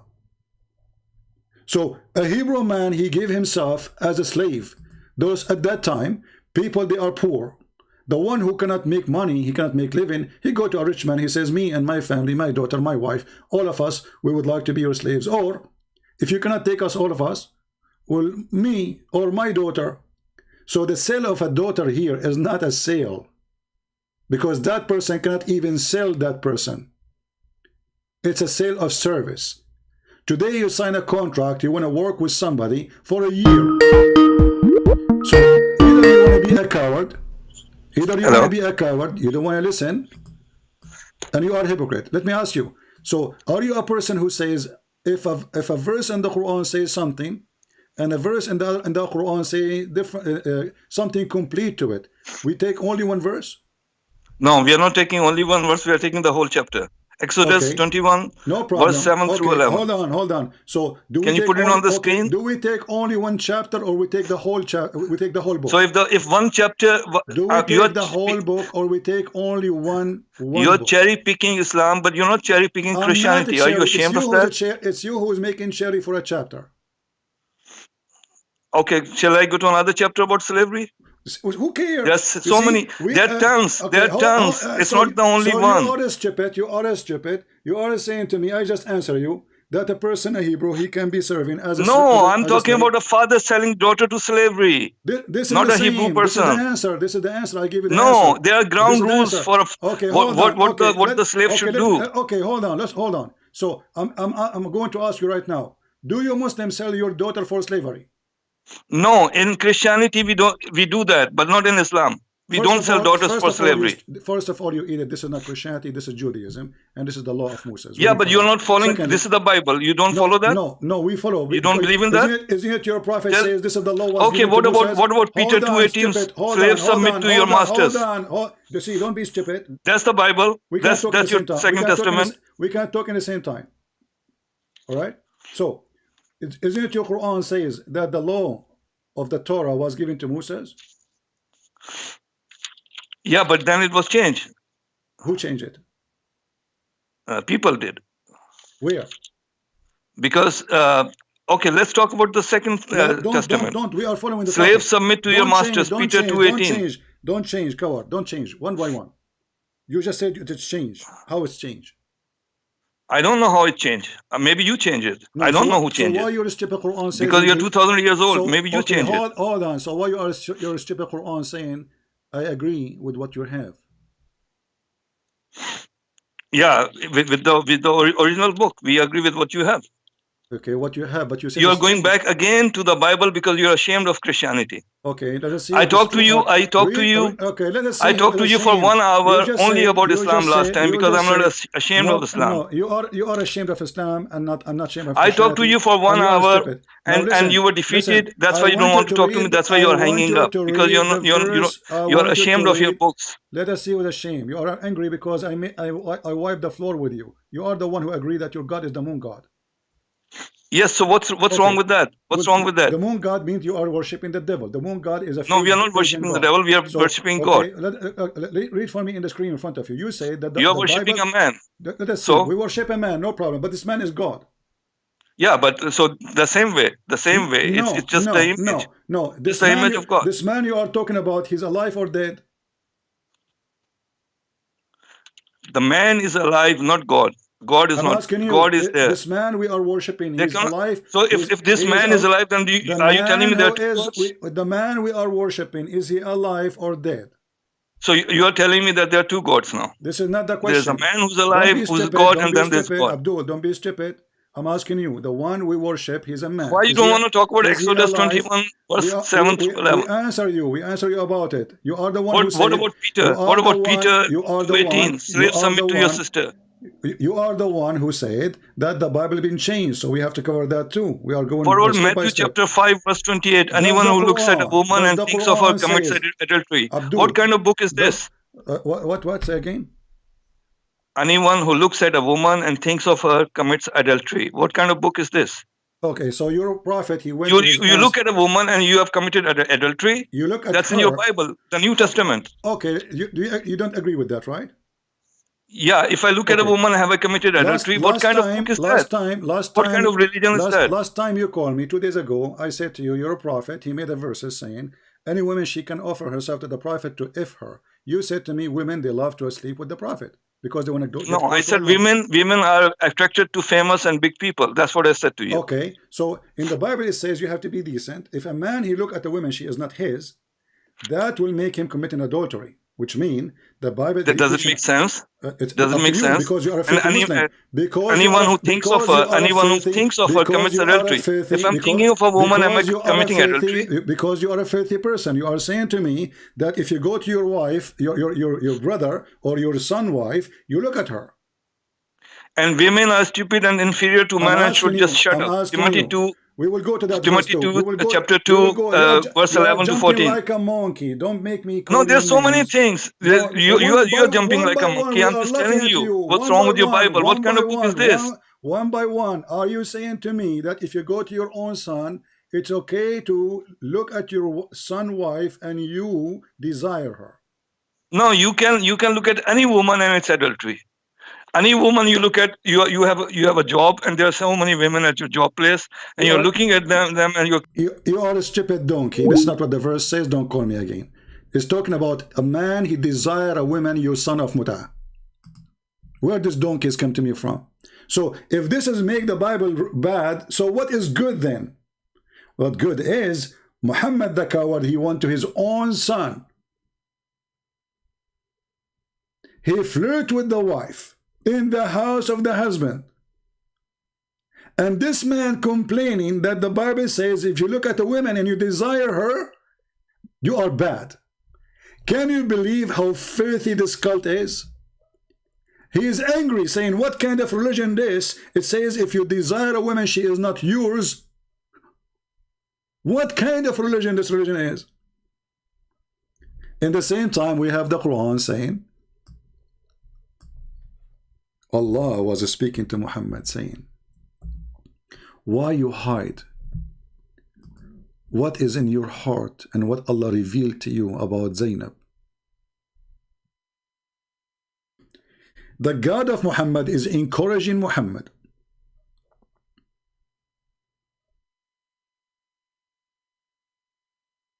to have a desire to a married woman while she is married. And the story he represents to us, after Muhammad, he went to the house of his own son and he flirted with the wife when she was in the house of the husband. She's not divorced, she's not separated. And the husband, he came back home. The wife, she told him, by the way, your father was here and he said to me, praise be to Allah, the one who flipped my heart for you. And he saw her naked.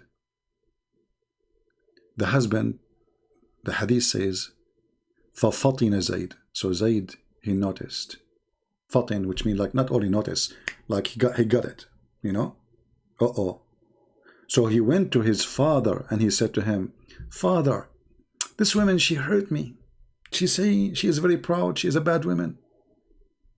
She always speak to me from above. I want to divorce her. Look at the filthy Muhammad, he says to him, no, don't divorce her. Like, come on. I mean, the filthy guy a second ago was in the house of the husband, flirting with the wife, and when the husband came to him, saying after he heard that his wife already cheating with his father, and he knew that this father will kill him, he's a monster, he's a beast. This father said to him, son, why you want to divorce her? Huh? Why you want to do that? Why you say? I look at the translation here, free the slaves, and you know, why you want to divorce her?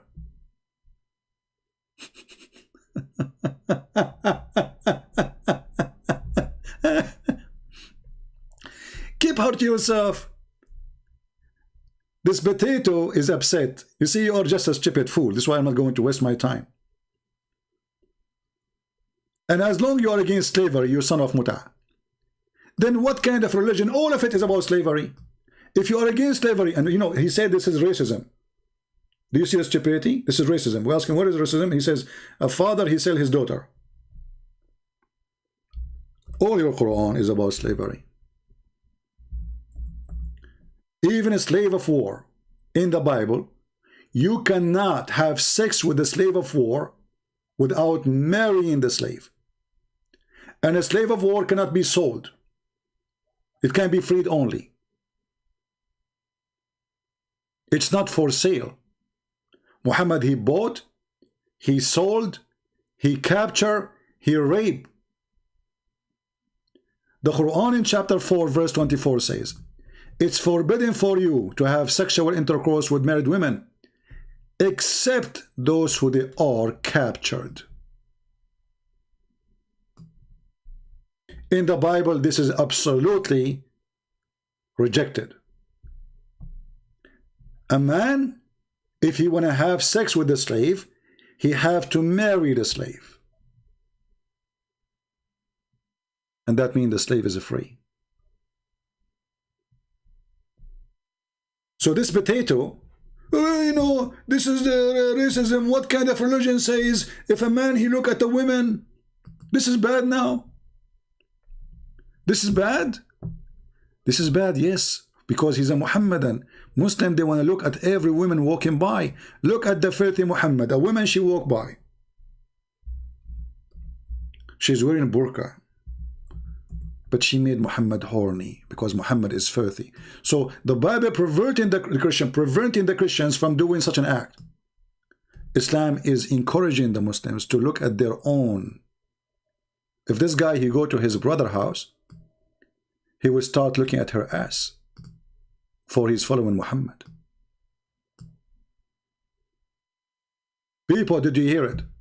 He is wondering what kind of religion this religion says that if a man, he look at a woman, obviously a woman, she is not his, he committed adultery. This Muslim, he don't like that. This Muslim is angry because this is not right. And this is telling you that Muhammad is a perverted man, and those who follow him, they have to be perverted too. This person have no problem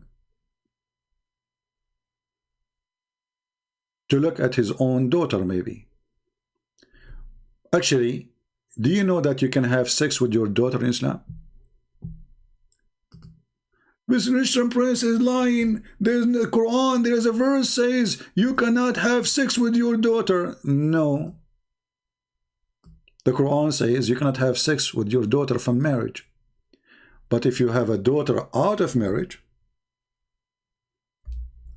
you can have sex with her. This is how filthy this cult is. Chapter 25, verse number 54. وَجَعَلْنَاهُ نَسَبًا وَصِهْرًا. We go and read the interpretation. It says, if a man, he have sexual relationship with a woman, and he have a child from that woman, he have no problem. It is not haram for him, literally, to have sex with the mother, which is a girlfriend now, not a wife, and his daughter, because the Quran forbid him to have sex from his daughter from marriage. Anything out of marriage is not to be considered. And let us show the reference. We are not people who say things by making things up.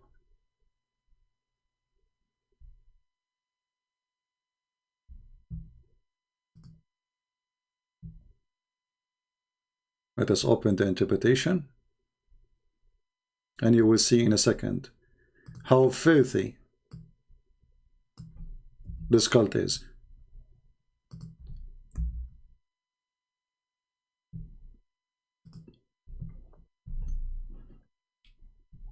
I can't even believe it. There's a certified donkey. He says to us, what kind of religion forbid you from looking at women? She is not yours. Can you believe it?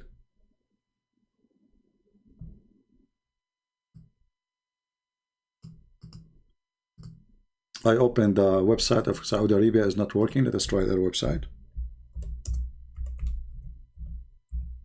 the website open, but it doesn't show it shows the inside of the link. Okay, let's open this one here.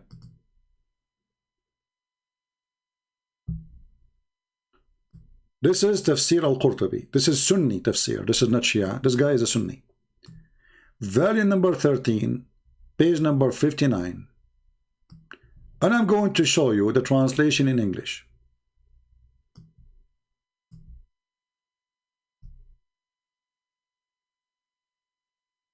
Anyone who speaks Arabic can read with me. And if you are a person who speaks Arabic, call me please, and you are a Muslim. I would love to hear you translating. It says here, النسب عبارة عن خلط الماء بين الذكر والأنثى على وجه الشرع، فإن كان بمعصية كان خلقا مطلقا ولم يكن نسبا محققا، ولذلك لم يدخل تحت قوله حرمت عليكم أمهاتكم وبناتكم بنته من الزنا لأنها ليست ببنت له في أصح القولين لعلمائنا وأصح القولين في الدين، وإذا لم يكن نسبا شرعا فلا صهر شرعا، فلا يحرم الزنا ببنت أم ولا أم بنت، وما يحرم من الحلال لا يحرم من الحرام. Translation. We will use Prophet Google translation. Are you watching, Abdul? It's not forbidden for you. According to the Sharia, lineage is only by marriage. So if there is no marriage, according to Sharia, adultery is not forbidden with the daughter or the mother. Because what is forbidden is not forbidden no more. Why? Because Allah approves only relationship by marriage, which means if you have a daughter, she is not a daughter from a marriage, you can if that daughter. And this is according to the most accurate opinion in Islam. Read carefully. This is according to the scholars and the most correct opinion in the religion of Islam. This is Islam. So Muhammad, he owned a slave. It's okay. The Bible, there is a slave. It's bad. Muhammad, he look at women walking by and he go to masturbate or he go to F his wife. Is okay. But the Bible says if a man, he look at a woman, she is not his, he committed adultery. Is bad. What kind of religion this religion is? What kind of religion? Do you see the stupidity? And now do you see why people, they were laughing at you? So this guy is angry because last time he made his God as a joke.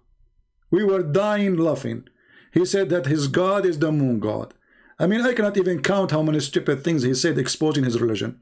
And now he thought he will take revenge. Do you have slavery in the Old Testament? Yeah, there is a slavery in the Old Testament. And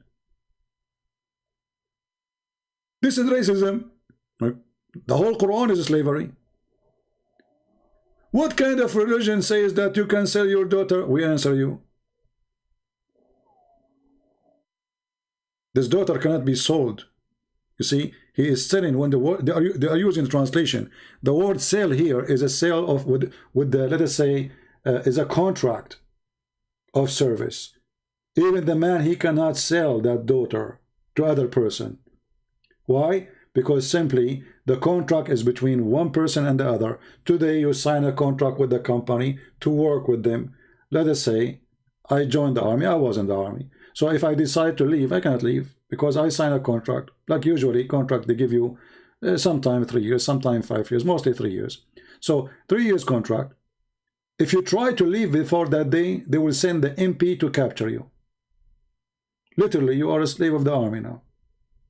You own them, that's it. They own you, sorry. But you went there willingly. You are the one who signed the contract. So the contract maximum is 7 years. After 7 years, the slave is free.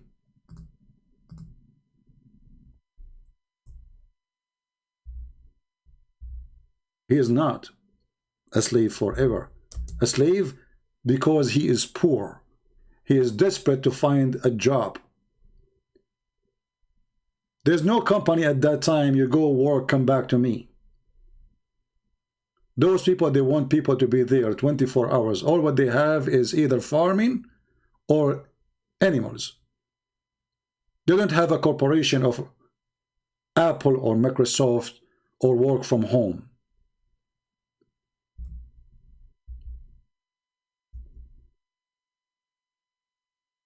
Speaking to the fool is a struggle. And the fool, he decide,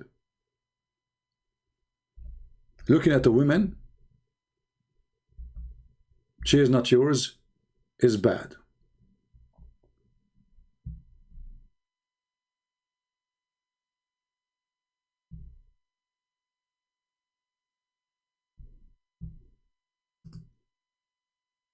And your guy, you know, he said to us that this is not in the same book, right? Not the same chapter, sorry. But this is the same. He is just a donkey.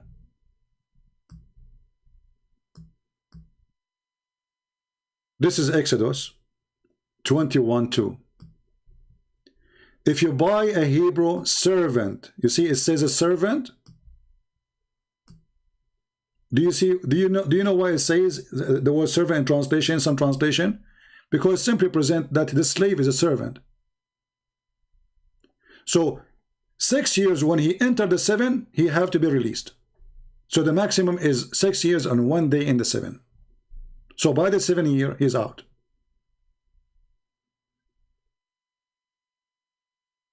So this person, when he sell himself to you, he's buying from who? He's buying you from yourself. You need money? Why I want to give you money? Okay, I will give you in return to be a service for you for a year. Depend how much money is.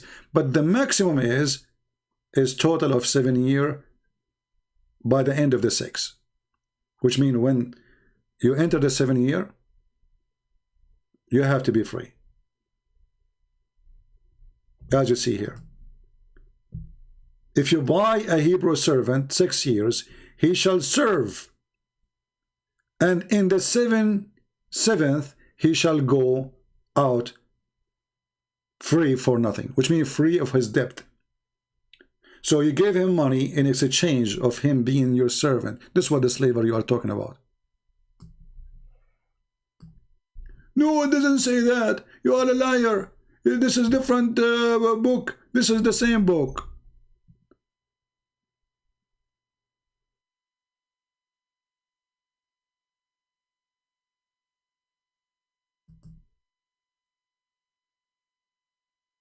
Do you see how they are angry with foolishness?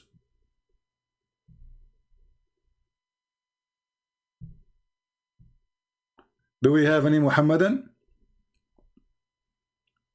But anyway, this guy was a priceless for us, and this is why he get angry, because people, they start laughing at what he said. His God is the moon god, and he said to me, what's wrong with that? What's wrong with his God is the moon god? It's a contract. Football player or not, it's a contract. It's a contract. This is how old days it is. There's no jobs like today. There's either poor people who have nothing. They have no land to do farming. They have no animals to grow. They have nothing. And there is somebody who have maybe everything. So the poor, he offer his service to the one who have everything. That is a slavery. Because literally you are a slave. You will have full time of work. And this is why the Bible ordered the Jews that they have to stop working in the Sabbath. Why? So they cannot abuse their own slaves who they are offering service, because Jewish, they were greedy and they make the servant work 7 days a week. So the Sabbath came not because for God. That's why Jesus says Sabbath is not made for God, it was made for the man. Or let us say Sabbath was made for the man, not man was made for Sabbath. Correct?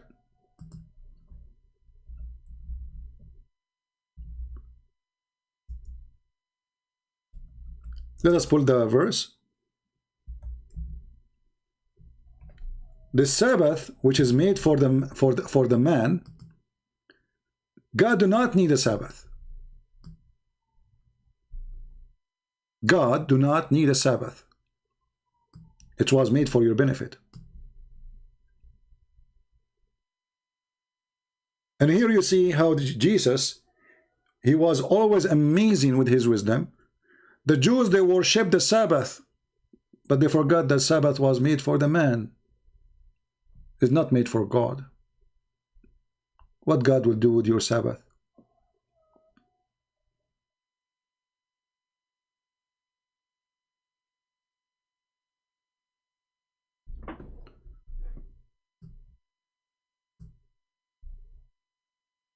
This is how perverted this cult is. This man is upset. He want to go to his own brother house and he want to look at the legs of his brother wife. What kind of religion says if you look at the women, you commit adultery? In the same time, Muhammad, he said that adultery is the destiny of Allah.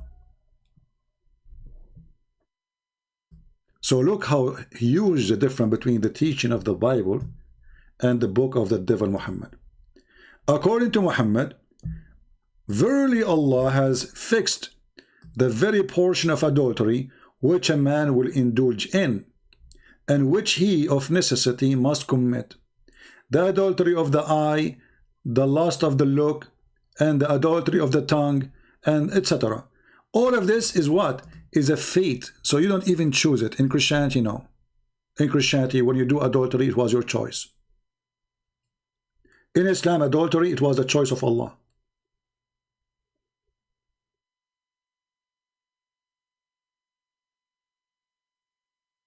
Do you see it, people?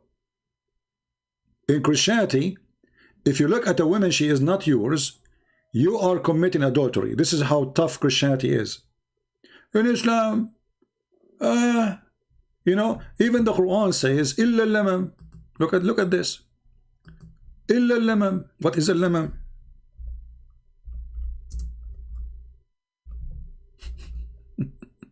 What is the heck? What the heck is that? You know, if any Muslim want to call us and tell us what is a lamam?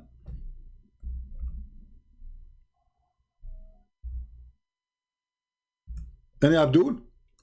I bet you 99% of them, they don't know what I'm talking about.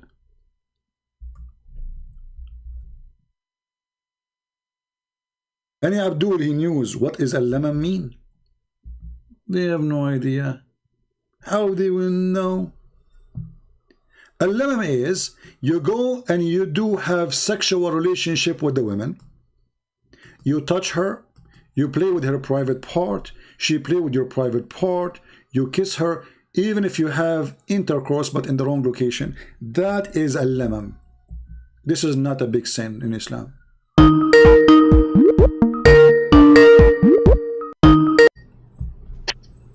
Let us see this person. Hello? Yeah, hello. Yes, my friend. Are you a Muslim? Hello, yes. Christian Prince. Yes. Yeah, literally, I'm still a Muslim, but you know what? Don't tell anybody. I want to get out. It's not But very. you are live on air. You are live on air now. Yeah, please don't tell anybody. It's serious. Yeah, I But you wanted are to live ask on you air. about. But you are live on air. If you don't want me to tell anybody, are you being like joking or what? No, I'm not joking. Okay, look, I bought 3 of your books, both books here, the Sex Okay, 1, so Sex you 2, are and saying also. you do not want me to tell who are you as a person. Don't worry. Always we keep things private. All right.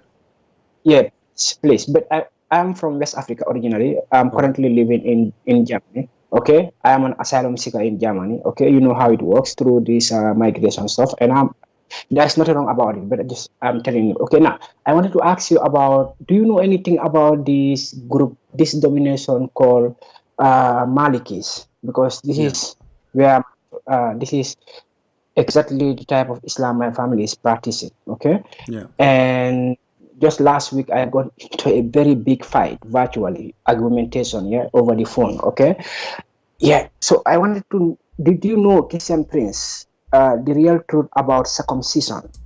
Like women, they should be circumcised because if not, they will be very unruly, and they will be looking fighting for over men. So I heard a lot about this, but it's a big topic in West Africa right now. And my position is that I don't want in future, if I will be married, my daughter, I don't want my daughter to go through this circumcision, but it's something that is very rooted down there. So I want you to tell me, please, what did you see in the teachings of Islam? Because I understand from what I read from your books that most of these things are hiding from us. Okay? But please, is circumcision taught by the Prophet, or is it in the Quran? Well, first of all, Muhammad himself, he never been circumcised. Muhammad himself, he never been circumcised. Okay. And then you ask yourself why Muhammad, he is teaching people to circumcise, and he himself did not practice it. The Muslim, they will say to you that Allah is the one who did circumcise the Prophet, so he do not need anyone to circumcise him. And for sure, circumcision here is not really, a real circumcision. They say it's like, he circumcised him, in his way, But obviously, Muhammad is trying to copy the Jews about circumcision. However, when the Quran, when Islam, he speak about women, there is many hadith speaking about women's circumcision, and this is where the Muslim, they sponsor those ideas of circumcision of women. And even the Muslim, they have tons of articles about the benefit of circumcision of women. Exactly. So if we go in the hadith, let us go in the hadith here.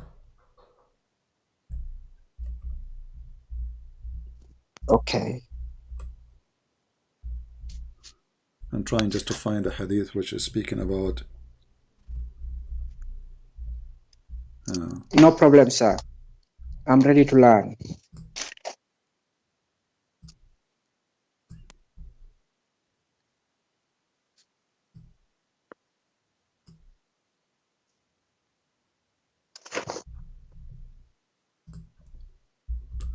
Let us see if we can find this one in English. Here we go. Okay. So this is a hadith about Muhammad, about Muslim women. They are practicing the circumcision for women, and then they were cutting too severely. They are really hurting those girls badly. So Muhammad, obviously this is causing bad bleeding and etc. So Muhammad, he is the one who taught them to do circumcision. So he said to that women, don't hurt badly, don't be extreme in the cutting. But this is where Muslims, they take it that it's okay to cut and we have to do circumcision for women. And this hadith here is a sahih, as you see. Wow. So if there is a big scholar right now in West Africa, specifically in the Senegambia region, I still don't want to tell you where I come from, but Senegambia region might give you an idea, okay? And this guy studied from Egypt or somewhere very close to that area, but he recently sided with campaigners from the West, okay, who are trying to outlaw, okay, this female genital mutilation. And this scholar also says that the practice of female genital mutilation is un-Islamic. It's nowhere in the Quran. But me having your book and listening to some of your videos for 2 years now, it seems like it seems like I saw or I heard you saying that yes, there is a hadith that supports something like that, and this is why I called tonight to make sure that I verify this.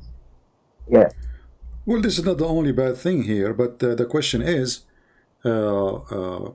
you know, there's many hadiths speaking about this. As an example, that the khitan, or circumcision for women, supposedly is to control the sexual desire of the women, so she will not feel horny. And this is mean that only Muslim man he can enjoy sex, and Muslim women she should not enjoy sex. And actually, this is why you will see that the wife of Muhammad, she's obviously being circumcised, and she never have orgasm. So if we go and we read here, you will see that the wife of Muhammad, her name is Salama. Okay. She said, do women even have discharge? Do the women even have discharge? And here you ask yourself, why this woman, she don't know what is discharge? And she is the wife of Muhammad, you know? Why she never have discharge? Discharge happened because the woman, she got excited, and if she is not, either the man, he cannot do it, he's not making her excited, she hate him maybe, or the woman, she is circumcised. But we have in front of us the wife of Muhammad. She says, do even the women have discharge? So the wife of Muhammad witness that she is his wife and she never ever had orgasm. And this is also one of the Sahih hadiths. Oh, this is Sahih Bukhari in front of us. Here we go. Hadith 130. Yeah. Does a woman get a discharge? And there is a big question mark. Yes, let your right hand be indoors. Yeah.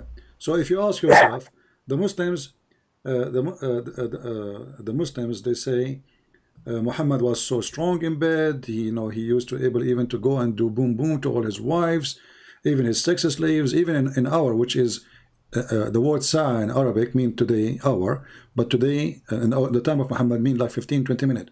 So in 15 minutes, the guy was able to do 13 women, which is impossible. This is fraud. But you notice here that the wife of Muhammad herself, she never had discharge. So what is the reason? Muslims can leave their comment and they can tell us, is that because Muhammad, he is not good in bed? Is it because Muhammad, he did not even have sex with them? Or because those women, they have circumcision? Yeah. Or maybe she was circumcised. And for me, I told my mom, hey, look, I don't want to marry any woman who is circumcised, okay? So I will go for these women who are not circumcised, okay, so that I can enjoy and they will be enjoying. And he said, no, this woman will leave you and you will never be a happy man in this marriage, and I don't want you to come back to me crying, okay? So, but now that I noted this hadith, and I will take this hadith to this scholar again, okay? Because why you don't call the scholar, let him join us right now? Wow, this scholar is very big down there, man. And I like him big. I will make him small, I promise you. Okay. Do you agree that if I can establish some contact between you and this scholar? Yeah, just invite him right now. Call him in Skype, or you can call him by your phone. Put him in the phone. It's up to you. No. We are not staying together. Okay. Yeah, but he speak, of course, Arabic, and you are an native Arabic scholar, of course. So you will be able to communicate. He can invite it. Do he speak English? I will have to find out. I'm sure that he speaks Arabic. Okay. So for English, I will first need to talk to this man, and after I will write you through text message. That it's me. And the second clarification that I want you to make is about this Maliki group. Okay. Yeah, because a student to this scholar also said, yeah, we in West Africa, we are into this Maliki school because it's the authentic version of Sunni Islam, okay? Yeah, and he tried to justify that because I raised an argument that, hey, because he said there was no compulsion in Islam. And when I was going to primary school back in the Senegambia region, one of our subjects is called SES, social studies. Okay, social studies. And in this social studies, we are taught how Islam came to our part of the world, okay, through jihad. It is even called Soninke Marabu Wars. So Soninke is our local language. It only means those pagans. Soninke mean pagans. Okay, and marabouts mean these scholars who know about Islam. So Soninke, the wars between the pagans and the marabouts. And in the school, everybody in that area, you went to school, you have to go through this curriculum. Okay, so I was like, hey, we all know when Islam came to our side, and our people were never before Muslims. Okay, so they were converted forcibly, terribly. People were massacred, and the book follows, and even the griots are even singing that in folklore, in songs today. But he's like he's adamant that there is no compulsion in Islam, and he even came up with a verse. Okay, and because I have a lot of things that I'm doing, so I cannot even remember whether this verse is from Medina or from Mecca. From your books, I read it last year. You were countering this argument in your book. Okay, there is also a verse that says that that encourage Muslims to wage war. Okay, but this man is like, no, the verse that encourage Muslims to wage war, that is the first verse. But later the second verse came that says that Muslims should not wage war. There is no compulsion. Will you agree with that? Those verses are abrogated. You know, the chapter of the Tawbah Okay. is almost the last chapter was given to Muhammad, and in that chapter it says Bara'a. The first beginning, actually, the real name of this verse, this chapter is Bara'a. So Bara'a, I mean, the Tawbah. This is the real name of the Tawbah. It's not really, it's not a Tawbah. It's called Bara'a, the real name. Even the Muslims agree this is the real name. You know. So in the chapter of At-Tawbah, Muhammad is a hypocrite. So when he was weak, you know, he said, okay, let's sign a peace agreement because simply we are weak. But when we are not weak no more, we are going to kill them all. So if we go in chapter of At-Tawbah, and I will put for you the screen, verse number 1. You see in the translation it says freedom from all obligations is declared from Allah and His Messenger. So he washed his hand from all agreement and all what he said before about signing peace with those who don't accept him as a prophet. So go and attack in the coming 4 months and slaughter them all. All right? So the Muslims themselves, they agree that there's something called abrogation and abrogated verses. So the verses about, you know, there's no compulsion in religion, this is abrogated by the chapter of the sword, which is the chapter of At-Tawbah. All right? Yeah. So this is where when they quote this, then if this is true that there's no compulsion in religion, then Quran is full of contradiction. Why? Because it's chapter 9, verse 29 says it clearly: go and kill the Christian and the Jews unless they convert or they pay jizya. So if there's no conclusion of religion, you know, then this verse is a fraud then, because they can't be both right? If you cannot force a person to accept a religion, then what this verse is about? And actually that verse, it was about Muhammad saying to the Christian and the Jews, you cannot force your children not to convert to Islam, not the opposite. You know what I mean? It's not the opposite. It's not about Muslim cannot force you. He was saying to the Christians, you cannot force your children not to accept Islam. Yeah.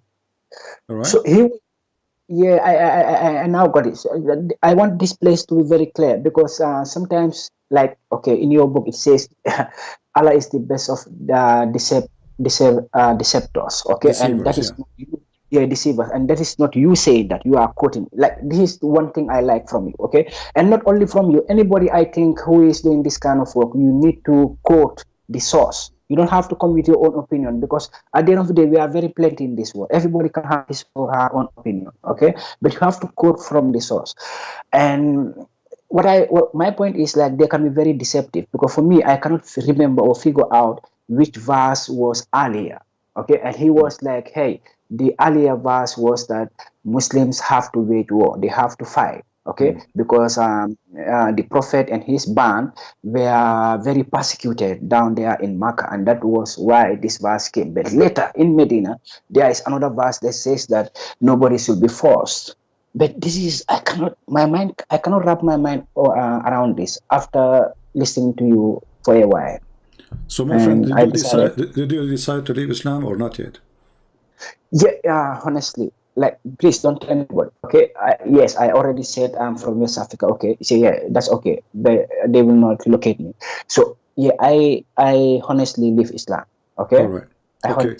So as long as you decide to leave Islam, we are very happy for you. What do you think about becoming Christian? Yeah, for me, becoming Christian also, I try to I managed to get a copy of a Bible, okay, to try to read myself when I was not very busy, and I came across some passages that were really difficult to me, Like what? So give me some, so I can help you. Okay, the passages has to do with slavery, okay? Has to do with slavery, and I was seeing in the passage was like, hey, you have to obey your master. Even if your master is not looking at you, you have to do your work as if he is watching over you, okay? Yeah, and I was like, who is speaking here? Is it some kind of prophet, or is it Jehovah or Yahweh, or who is speaking here? And the few Christian friends that I'm having around, they said, "Yeah, this is Yahweh or Jehovah, the supreme power speaking." You see, my friend, when the Bible speaks about you have to obey your master, and this can appear in many places actually in the Bible. It's speaking to the Christians, right? Because who is the one who read the Bible? The Christians, right? Yeah. Okay. So we just, before you call me, we just showed you that even in the Old Testament, people they sell themselves, their service, to be a slave for a maximum of 7 years, which means 6 years and 1 day, and after that they have to go let free. So being a slave here is not about Christianity is encouraging slavery. It's about being honest. You sold your service to your master. You are working for him. You are getting return in that. Let us say you are getting salary. You are getting wages. At that time, the wages can be, like you have a debt. Let us say you borrowed money from somebody. You could not pay him back. You say to him, I want to work for you for equal time of the money. Let us say I borrow from you $3,000. So, okay, how long, what is the wages at that time for $3,000? Let us say maybe 3 years. So I say I will work for you as your servant for 3 years. So the Bible is saying that you have to be honest when you serve your master. You don't cheat. You are not a liar. So when you serve with honesty. From your side, you have to be honest. Maybe he's not honest. Maybe he's a fraud. He's a bad person. Right? Yeah. But you, as a Christian, you always have to be decent with your master. So it's not about encouraging slavery. It's about being good Christians. Otherwise, Jesus never owned a slave, did he? He never owned a slave. No. Okay. I never came across a scripture. No. Jesus never even owned a donkey. So Jesus never owned a slave, never owned a human, never owned an animal, never owned a house. So Jesus and his disciples, they went around the world and they were very poor. They never owned anyone. They never bought anyone. They never, they don't have an army and soldiers and slaves and servants. Jesus himself, he washed the feet of his disciples, correct? I think you heard of that before, right? Yeah, I heard of that. So Jesus here is being a servant, and the disciples, they were the masters. He said to them, when they said to him, Lord, how we can let you do it? I mean, you are our Lord. He told them, he said, you cannot be a master without being a servant. So a Christian master, he have to be servant too. Right? So the servant here, my friend, when the Bible speaks about obeying your servant, is about don't be hypocrite. You will be a Christian and you do what what is your job is. Let us say I work now for Amazon, and I believe Amazon is a form of slavery.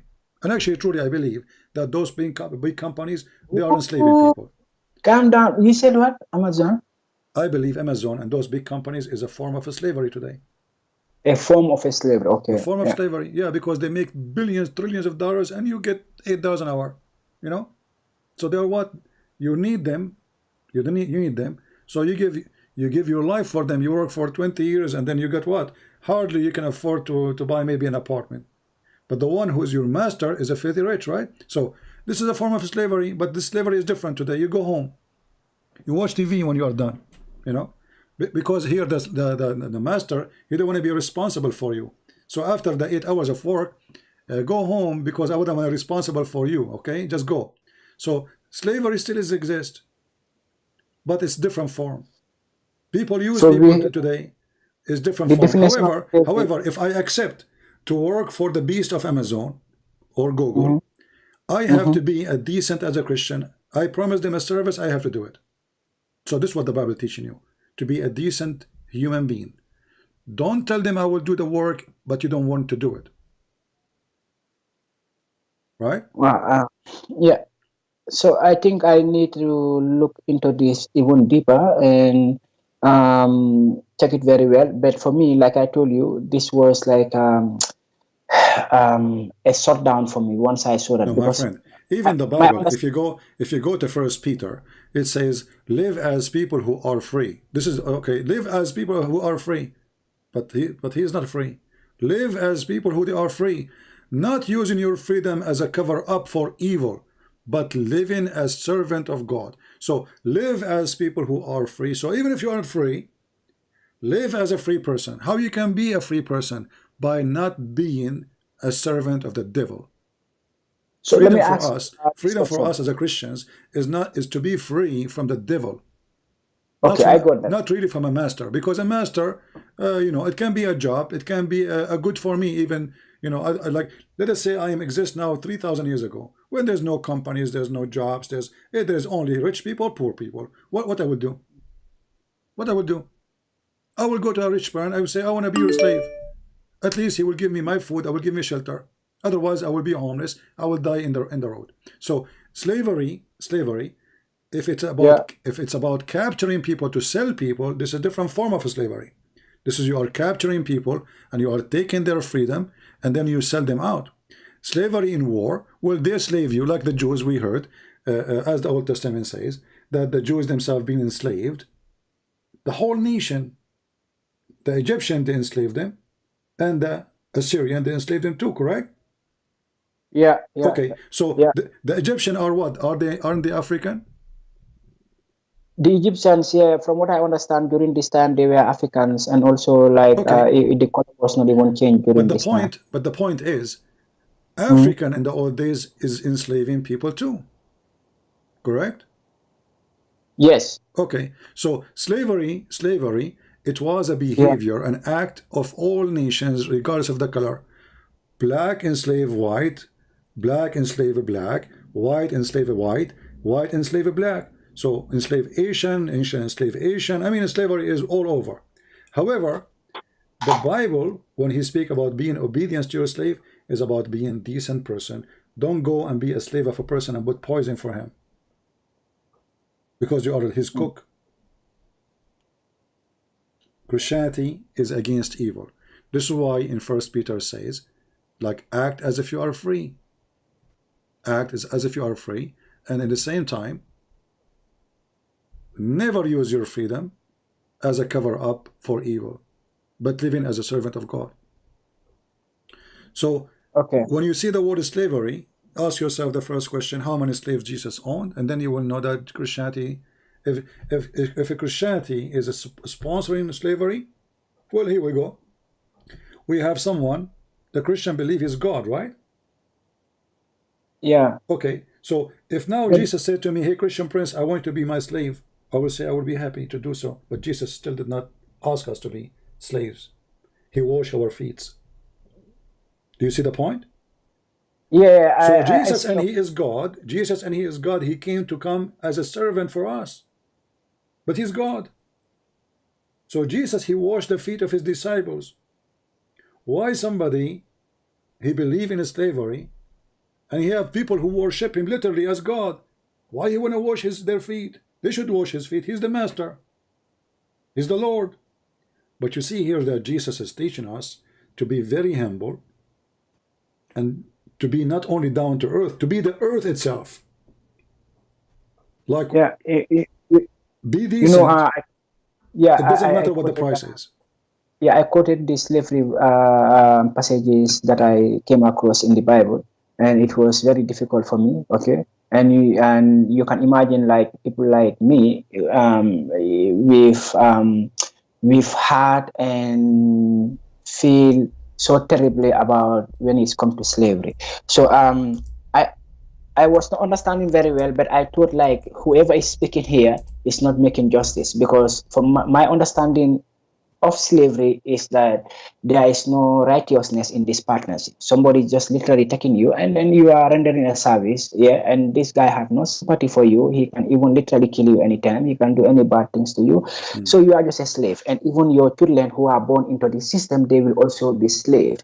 People have to undergo terrible time. So I was people they do things, but as I said to you, like in the book, in the Bible, it says there's no neither a Jew nor a Greek nor a slave nor a free, for all is one in Christ Jesus. So the Bible teaching us that all of us, we are equal, and this is in Galatians 3. All of us, we are equal. There's no black, there's no white, there's no Roman, Greek, and there's no Hebrew. There's no Asian, there's no white man, there's no African, there's nothing. All of this will disappear with Jesus. So Jesus, my friend, will destroy racism, not only slavery. If a person is a true Christian, he cannot look at you down because you are black. And if a black person is a true Christian, he cannot look at a white man down because he's white. Why? Because Jesus, God, he loved the world. He sent his only begotten son. He loved the world. So you are from Mali, I am from the Middle East. You are African, I am an Arab. But I believe Jesus, he came to me the same as he came to you. He did not come to the white. He did not come to the black. He did not come to the Asian. He came to all of us, for God, he loved the world. So my friend, according to Jesus, you are being loved and you are a child of God. And Jesus, he loves you. This is why the Bible make it so clear. For all of us, when we are baptized into Christ, we have the clothes of a Christ. So I invite you today to accept Jesus as your Lord, so you can receive the baptism, and you can be, me and you, we can be free forever from the slavery of the man and the unjust of a human being. Because in the heaven of the Lord, there's no unjust. In Islam, Allah will give you 80,000 child as slaves, endless numbers of females as sex slaves.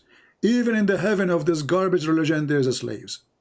With Jesus, he and she, they will not be married. They will be the same as angels. So what Jesus meant, that when you are a Christian, you will be free like an angel. He will free you from everything, even from your needs. You do not need food. You do not need sex. You don't have a master. You don't have a slave. You do not desire anything evil. So Jesus, he free you. Muhammad, he enslave you. So I'm asking you now, my friend, would you accept Jesus as your Savior? You do? Yeah, I'm a little bit scared. Okay, I don't want to make any terrible mistake that I will regret for the rest of my life. Okay, so one thing I can tell you that, you know, I'm convinced from the evidence that I see so far. Okay, I cannot be a Muslim. That one I'm convinced. Yeah, so I have to find a way to talk to my mom about this. Okay, because I share everything with my mom. Okay, and she's the only person in the world who can understand me, yeah, like the rest. Okay, so yeah, but I know it's gonna be difficult, and I know she's gonna be soft. Yeah, but I hope that eventually she will have to accept it, because she loves me so much and I love her also. Yeah, and for me to just stood here and tell you, yeah, I can be a Christian today without even, you know, getting myself familiarized, yeah, deeply about the Bible and Christianity and about the life of Jesus, etc. I think it will be a little bit premature. And this is nothing against you, yeah, please. No, it's okay. You know, for me, I invite you, I explain to you, and it's up to you to accept or not. Anyway, Okay. feel free to contact me in any time if you if you think you have more questions, or if you decide to About the accept. scholar. Yeah, What? about the scholar, I will make sure that I establish contact. If it works, I will text you. Always, Yeah. you do not need to tell me. You just tell him. You can just bring him and let him call me if he dare to call. Yeah, and before I leave you, my brother, my dear brother, what is your take and understanding about when Jesus was asked in the courtroom, is he really the king of the Jews? But he was not answering as I am expecting him to answer. He was like, you yourself said. And So he said, why you asking me if you know who I am? Yeah. So for me, in my own little or my not very advanced knowledge, I was expecting Jesus to say, yeah, if the accusation was correct, yes, what they accuse me is, yes, I'm the king or I'm not the king. I am the king for sure, and that's why they crucified him. You see? Yeah, but he himself did not confirm that. No, he confirmed. He said, you said so. He did not say, no, I am not. He said, you said so, so you just admit that I'm the king. Okay, that's his conversation. That's his way of. Okay. Yeah. Wow. See, Yeah. my friend, if you say to me, let us say I claim to be a prophet, and you say to me, are you saying you're a prophet? I say to you, you just said so. So I'm saying to you, are you stupid or what? You just agreed that I am. But don't you think that's a person in the court? He don't want to be punished. He will say, no, I did not say that, because this is why he's there, because he claimed to be the Son of God. He claimed to be the King of the Kings. So they are reading for him the crimes he did. So he should say, no, I did not. So he can save himself, right? So he did not say no. He said, No. so. My perspective is that Jesus Christ is a righteous man. He is even considered as a God. He have no errors. So I was expecting him to say, yes, I'm the King of the Jews, because at the end of the day, he said has that already. nothing to lose. Jesus did not need to say what he said a million times. The whole idea of him to be there is because he claimed to be a person who forgives sin. The Jews, they said to him, who is the one who forgives sin? How you can forgive sin? Isn't it only God forgives sin? When Jesus says, before Abraham I am, before Abraham I am, he is claiming to exist before his birth, right? Yeah. Okay, so before Abraham I am, that's mean I am not like you. I am exist since the beginning of time. When Jesus says, I am from above, you are from below. Well, what does that mean? Yeah. There is somebody from above except God? So you are from above, I am from above, you are from below. Do Jesus need to repeat that again and again? So they are taking him to court for a very simple reason. Because of all those things he said, not only one thing he said. All of them is a crime according to the rabbis, and he have to pay for it because he claimed to be God. King is not a big deal. I mean, being a king or not. And Jesus obviously is not being a king as a normal king of today. The Bible is speaking about him, the one who will come and he will be. He is a king of the kings, not a king. So the king of Israel is not about being a king of a nation called Israel. It's about the king of all mankind, not a king of he have a throne from the Roman. If the Caesar of the Roman, he like Jesus, he say, okay, you will become the king of Jerusalem. I will make you a king. Go ahead. But that will not make Jesus God. Right? Yeah. When I was seeing these passages, I was like, oh, the politicians in Israel during this time, they were scared that Jesus will overtook them or overthrow them, and this is why this question came. Is this accusation correct that you are the king of the Jews or Israel? Or I cannot remember the exact wordings, but it's like this is what he was asked, and Jesus was not answering like directly. He was like, yeah, you yourself said it, and as a result, he was crucified. So then we can say the crucifixion of Jesus Christ was even legitimate or just there is no problem in that, So what did you think about the crucifixion of Jesus Christ? My friend, the Bible is not a sentence. It's a life story of Jesus, correct? So in order to understand who is Jesus, you have to read what Jesus said, not only one sentence. So like the Jews, they said to him, should we pay tax to Caesar? Should we pay tax to Caesar? Jesus did not say pay tax or don't pay tax. He said to them, show me the coin you have in your hand, in your pocket. Do you have some coins? Show us. So the guy, he grabbed, the rabbi, he grabbed a coin, and he told him, okay, this picture in the coin is belong to whom? He said, to Caesar. So Jesus says, give to Caesar what is to Caesar. So here Jesus did not say pay tax. He never said pay tax to Caesar. He just told them that you are a bunch of hypocrites. You are questioning if we should pay tax, but you are using the money of the Caesar. Because the one who don't approve Caesar tax should not approve his money too. Right? Correct? Yes, good point. Yeah. Yeah. So if I don't agree this guy, he is my king, so why I'm carrying his money? Why I'm carrying a coin, have his pictures?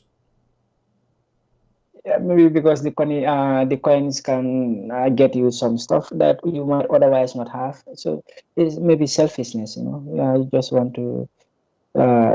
It's your interest that if you can use the money to get something. So even if you don't like where the money is coming from, who create the money, but you can use the money to, to gain your own satisfaction in it. But this is me speculating. I don't know if this was their reason. Okay. But your point is well made. If you don't agree with the king, you don't have to do anything that comes from the king. Yeah, I think this is very, very difficult. Like today in the modern world, many people, they don't agree with the politicians. They think they are like in contravention with what is going on, the regulations. But every day they are taking the Straßenbahn, community train, going to work, coming back. So it's crazy, man. I don't know. But for me, I decided not to be a Muslim. So now it is 2 years now I'm not a Muslim. And during these 2 years, I came across a lot of materials, but the best material that get me what I want. Okay, I have to be honest. Okay, my friend. Anytime, feel free to call me, and I will be happy to take you. All right. Okay. Thank you very much, sir. Thank you very much. We have a Muslim here. He is saying he want to read for us verses from a book, and those verses he is saying. Well, here it says that you can take a slave, a male and female, and you can buy them from other nations. Here we show you how stupid you are, Abdul, the one who is posting for me this comment. The Abdul before you who called me, he says, a man, he is selling his daughter. So I was answering about a man selling his daughter. But we never said in the Old Testament there's no slavery. We are speaking about a man who was selling his daughter. So you are a certified idiot. And look how hypocrite you are. You quote for me the book chapter 25 verse number 44, 46. But why you did not quote the verses before it? The answer, because you are a mule. And you are a hypocrite. We as a Christians, we don't deny what is in our book. It is you Muslims who deny it. And remember, we are comparing what is exist 3,000-4,000 years ago to the mentality of people today. Yet, even 3,000 years ago, if a master, he broke a tooth of his slave, he have to let him free.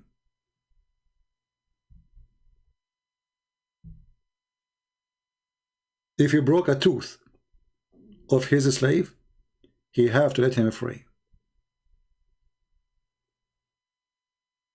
So if a human being want to be honest for a second, that a human being cannot be a Muslim. In the same time, if slavery is bad for the Muhammadan, all of Islam is about slavery. Nobody owns slaves as much as Muhammad. The caliphate, one of the caliphate, he have in one palace more than 10,000 women just for break dancing. Not even for cooking, not to serve, just for belly dancing. Muhammad himself, he have tons of them all around his house. Muhammad, he received slaves as gifts. So when you bring us the Old Testament was exist long before the faith in Muhammad is exist. Human being is going forward, Muhammad is going backward. This is the truth. Muhammad is a scam. If Christianity into slavery, then Jesus, why he did not own slaves? What is the problem exactly? Who is holding Peter and Paul and John and all the disciples of Jesus to have slaves? It is the time of slavery. Jesus, who make the blind see, cannot he make money to buy a slave? Let us say he is not God, as the Muslim they claim. Why he don't act like Muhammad? Can't he ask the 12 disciples to go and buy some sword and attack people in the street and arrest them and make them slaves?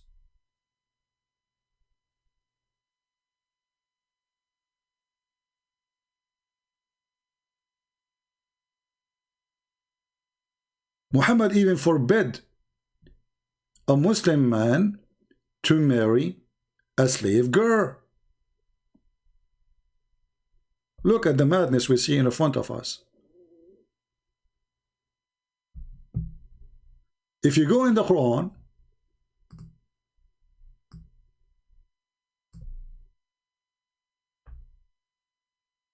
you will see the following.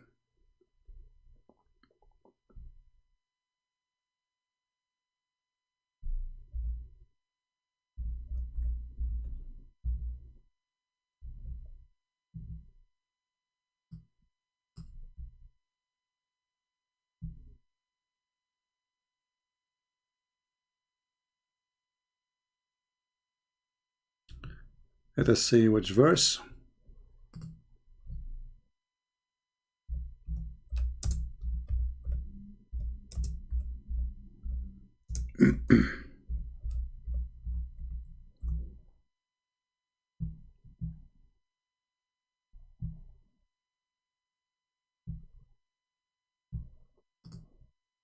When a Muslim woman, she married her own slave,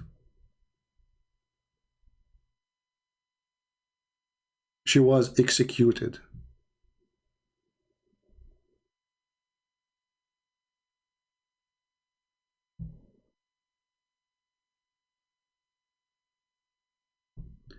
Let me try to find the story.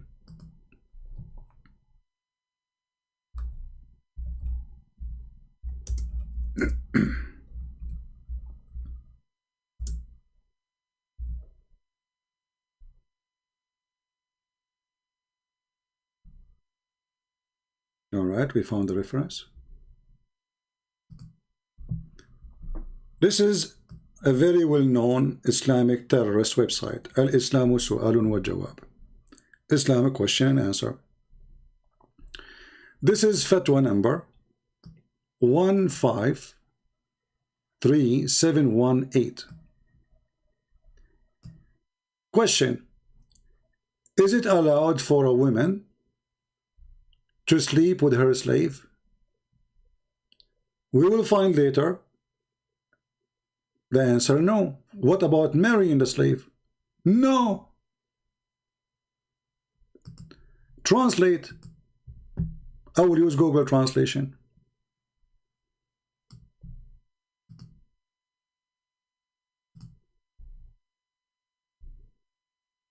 Is it permissible for the woman to have intercourse with her property?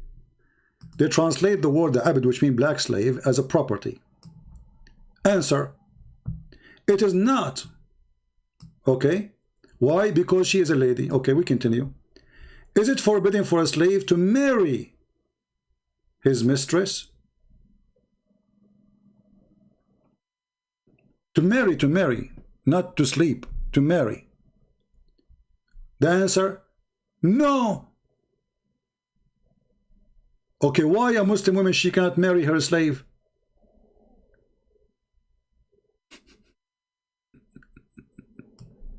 Is it? If we go in the Bible, can a man marry his slave?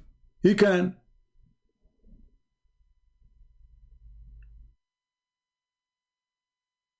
In Islam, you can have sex with a slave if she is a female, but the slave, he cannot have sex with Muslim women, and he cannot even marry her. What if a Muslim slave he married without permission of his master? If he do that, he committed adultery.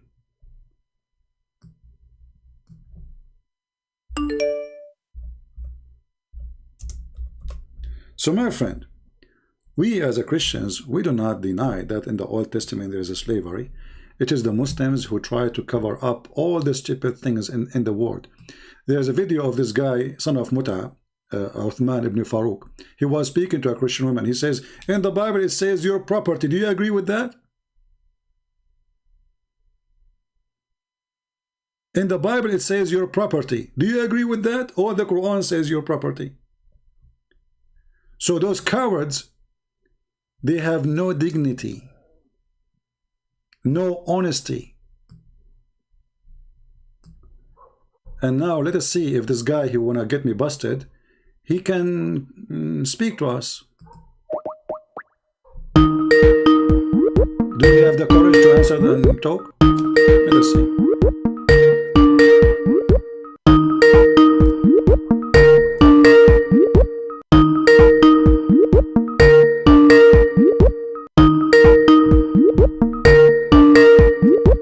Yeah, text terrorist, you don't dare to answer.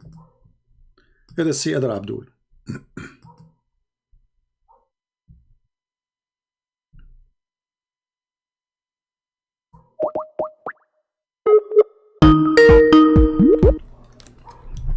Yes, Abdul, how are you? You are a Hindu or you are a Muslim? I'm a Hindu, and am I audible to you, Christian Prince? So what? I'm a Hindu. Actually, I'm the correct word is not Hindu, it's Sanatan Dharma, but it's okay. I'll go with Hindu. All right, why you are calling me? I'm very glad you accepted my call. Thanks. But like, I thought like you said you no, because I thought like normally YouTubers they say they accept calls, but you actually do. No, that's like hats off to you. I understand what. Like lot of people they say they accept random calls, random people, but they don't. But you actually do. So hats off to you. Yeah, because you said to me you want to get me busted. That's why I was interested. Yeah, because I like to see somebody get me busted. You said very, very funny thing. Okay. Like if I hold a coin or a currency and the person who is on that currency, I feel like he is my king. Okay. So who do you have on your currency right now? The dollar. Yep. So whose image is on the dollar right now? Whoever. I am American citizen. I was in the American army. So is that person your king? Yes, he is. He's the ruler and the of the country. Do you have who is the I'm for like Joe Biden's image on that photo? My friend, he is the president right now. Yeah, he can send me to jail if he wants. Yeah. He is in charge. He can go in war. He can attack your country. So he is the king of this country. So what the problem now? Yeah, but his image is not on your currency, right? Don't be silly. Don't be silly. So what if you said that? Yeah. Okay. So no, it's we silly, will right? not say that. You are just silly, you right? are just being a silly. Mr. Beef. Listen to me carefully. When Jesus he saw to them, at that time the coins will have the same image of the Caesar. So who is the one who his image there? They said Caesar. So he said to them, give what to Caesar. And you are being silly. I agree. So either you speak smart or I'm going to when British were ruling India, so we had British images on India, right? Yeah. So that means okay, hold on. So let us ask you, when the British they rule India, you obey who? We don't obey. We were forced to obey. That is a different thing. You obey, and those the Jews are forced to. They not everybody is obeying. Not people are openly saying. Just go. I mean, I want to speak to people. They have even interesting point of anything. Don't waste my time, stupid idiot. The Jews, they are in their occupation too, and they've been forced to. So they are being hypocrite. If you really are a revolutionary against the occupation, then don't carry the money of the occupation. Use your own money. Use money of anybody, but not the one who occupy you. So they are hypocrite. They are standing in the court, which is a Roman court. Which means the rabbi, they are taking their authority from the Roman. Their position from the Roman. The soldiers who arrested Jesus, they brought him to the court, they are Roman. And yet they are hypocrite. They don't want to say that we are obeying Roman. Mr. Hindu, I appreciate you, you know, and I believe Muhammad appreciates you too. This is why he made the biggest chapter in the Quran, the cow chapter. Don't please tell me about philosophy, because obviously your philosophy is awkward like Muhammad. You know, I like to speak to smart people. When somebody is stupid, don't waste my time. The purpose of that question is, if Jesus said, pay the tax to Caesar, then he is approving the authority of Caesar. So how he is the king of the Jews? If Jesus said, don't pay tax to Caesar, he will have a problem with Caesar. But Jesus don't care about both. Jesus, he said to them, you are a bunch of hypocrites. You have the money of Caesar. You work for Caesar. You get salary from Caesar. All those rabbis, they get paid by Caesar. What people don't understand, that the Roman, they occupy the Holy Land, but the rabbis, they are under the authority of Caesar. Their houses exist. They have salary. They live fancy life. This is why they are the council in the court. The ruler, he just do, they are the jury. The ruler, he does just do what they say. Who you want me to crucify? The rabbi, they say Jesus. So they are there because simply they are employee of Caesar, not only carrying the money of Caesar.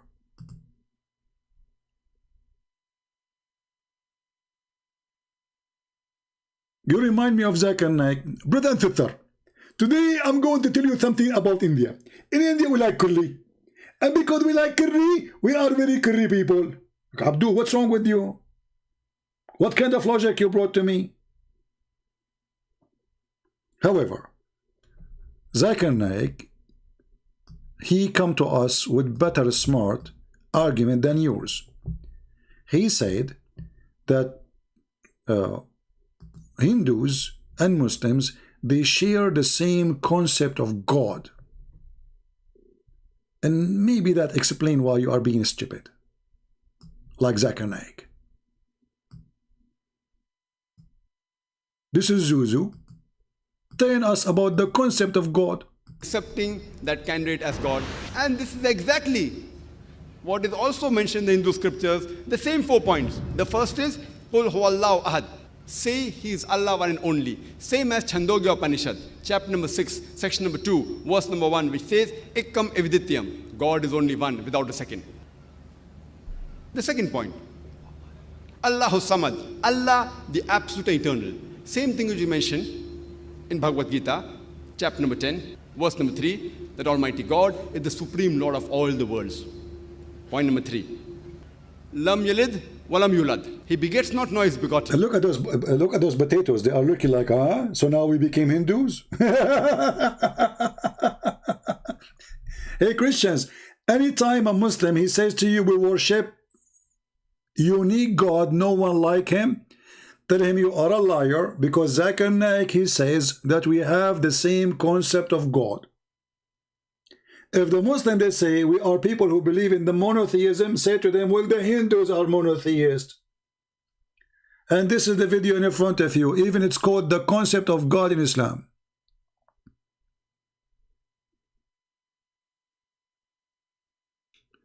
This is how desperate those potatoes are. And now the cousin of Zakir Naik, he called me, Christian Prince. You said that he said to them, throw me the coin. But what is the coin in your picture, in the picture of the daughter you have today? Do you have Joe Biden? I mean, look how silly. Don't get married, man. Don't get married. She will leave you. She will leave you even with the turtle. Even the turtle is so fast. I mean, so slow to run. But I think she is faster than you. I feel sorry for your wife. Is that how you talk to her? Do you have the picture of Joe Biden in the dollar today? Oh, because we don't have the picture of Joe Biden, that means Joe Biden is not the president. Because in order for him to be the president, we have to bear the picture of Joe Biden. Okay? You are genius, man. Don't just, please, Hindu people, Indian people, don't make this guy a prime minister. He will screw you. Look at the deep logic. That's deep. We have to admit that's really deep. I hope your mother, she did not make many of you, many copy. I mean, make many babies is okay, but copy like you, that's horrible. Do you have the picture of Joe Biden? Thank God they don't put his picture there. Man. They will not put his picture, they will put their, you know the thing? We are created by the thing, you know? And you know the thing. You know. Even Joe Biden do not know his name. So, do you have the picture of Joe? Where are those people coming to me from? I mean, God, what I did to you. Oh, God, please, don't send me this idiot, please. Enough is enough. Thank you, Lord, for everything.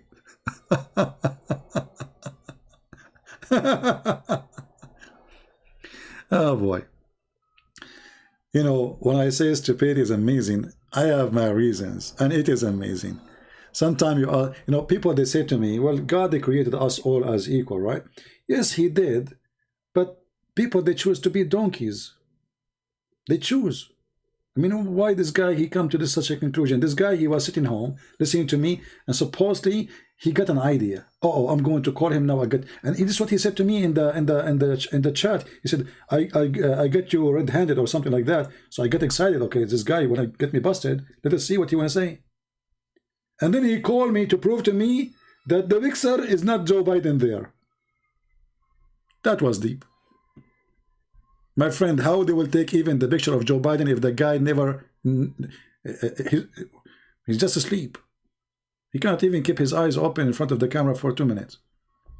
Anyway, I hope today we have a good time exposing this coward, this liar, Tovia Singer. And if you are a Muslim, I advise you, for fun, for the sake of fun, tell this coward why you don't dare to debate a Christian prince. What he will lose if he is a rabbi and he have a strong knowledge. Is it going to be a problem?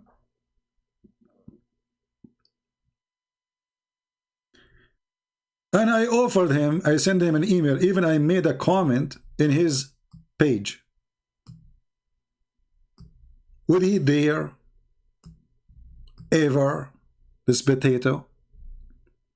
You are just a snake. You are not even a man. Do you dare to say to the Muslim the same what you say to the Christians? Do you dare to say to the Muslim that Jesus is not the Christ and your prophet is a liar? You are a potato. And here, we fried you. And actually, you turn red. Look, when I started the video, he wasn't red. I mean, what happened to his face? You were on the beach, weren't you, huh? Ah, bad boy, what you were doing in the beach, hamster? And he speaks like Zakir Naik, by the way. Unbelievable. So I hope we have a good time. Don't forget to download my videos. I want to remind you that soon we will start going in my other channel, Arabian Prophet, not this one. So don't forget to subscribe to the Arabian channel page So if we stop coming here, you will not think we disappear. All right, we will be in the other channel. I have those two major channels. This one have a small number, just 73,000, something like that. We will move to the other one because we waited for sleep for some time. This is what I do. I put one for sleep and then I go to the other one. You know, it's just a backup channel. So soon we will be in the other channel and we will continue exposing hamsters. Yesterday we make a video about hamsters. Few of you watch it, I don't know why, which is funny and extremely good for you, for your health. Don't you want to know how Allah, He warned us about hamster, that hamster was hired by Satan and he worked for Satan? Please watch it. It's just a video we made yesterday. All right? And with the hamster prophet, I mean, if Muhammad became a prophet, why hamster will not be? That is a good question, isn't it? If Muhammad, actually hamster is way more decent. We have to be honest here. Can we compare even a hamster? Have you ever heard of a hamster saying to the other hamsters, let us attack the neighbors, they have a blondie hamsters? They don't do that. Have you ever heard of a hamster saying, if you follow me, I am Mr. Hamster, you are going to get an Indus penis hamster? A hamster will not do that. Have you ever seen a hamster saying, any hamster female, she want to give herself to me so she can get close to Allah as the guy who called me and we hang up on him? That's what he said to us. Why women, they want to sleep with Muhammad? He says, because Muslim women, they are attractive for famous one. But this is Allah saying that. What famous one? And the coward, he changed his mind. Last time he called me, he says, because they want to be close to Allah. So how you can get close to Allah? By being close to his prophet penis. Have you ever heard of a hamster saying, you can be close to God by being close to the hamster penis? Even hamster don't do that. So do you have a brain of hamster? I don't think so. Hamster is smarter. God bless you. Christ is Lord, and we are His strong with faith, and we will never be ashamed of our faith, not like them, those cowards who deny jihad, who deny slavery, who deny their hatred, they deny that they abuse women, they deny everything in their religion. Why? Because they are ashamed of it. With Christ we have no shame. With Christ we have no slavery, for He never owned a slave. I don't follow a Jewish rabbi who owned a slave. I follow Jesus. He never owned one. He never ordered to own one. He never said you go and have one. And even the law of the Torah, God, He gave Moses the 10 Commandments. That is the commandment of God.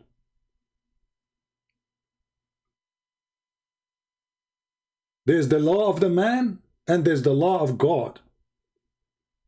The law of God, don't kill, don't lie, don't cheat, don't. That is the law of God. And the law of Jesus is in total agreement. Don't kill, don't cheat, don't lie. Wish to your neighbor what you wish to yourself.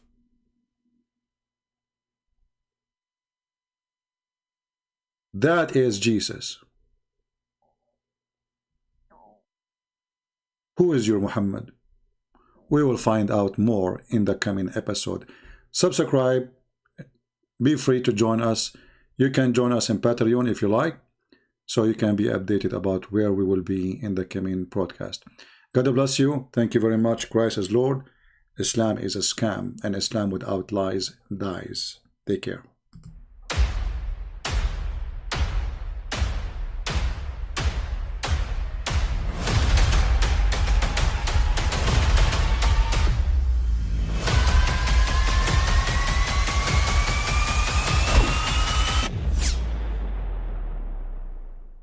But I mean, again, he doesn't know who Gabriel is, right?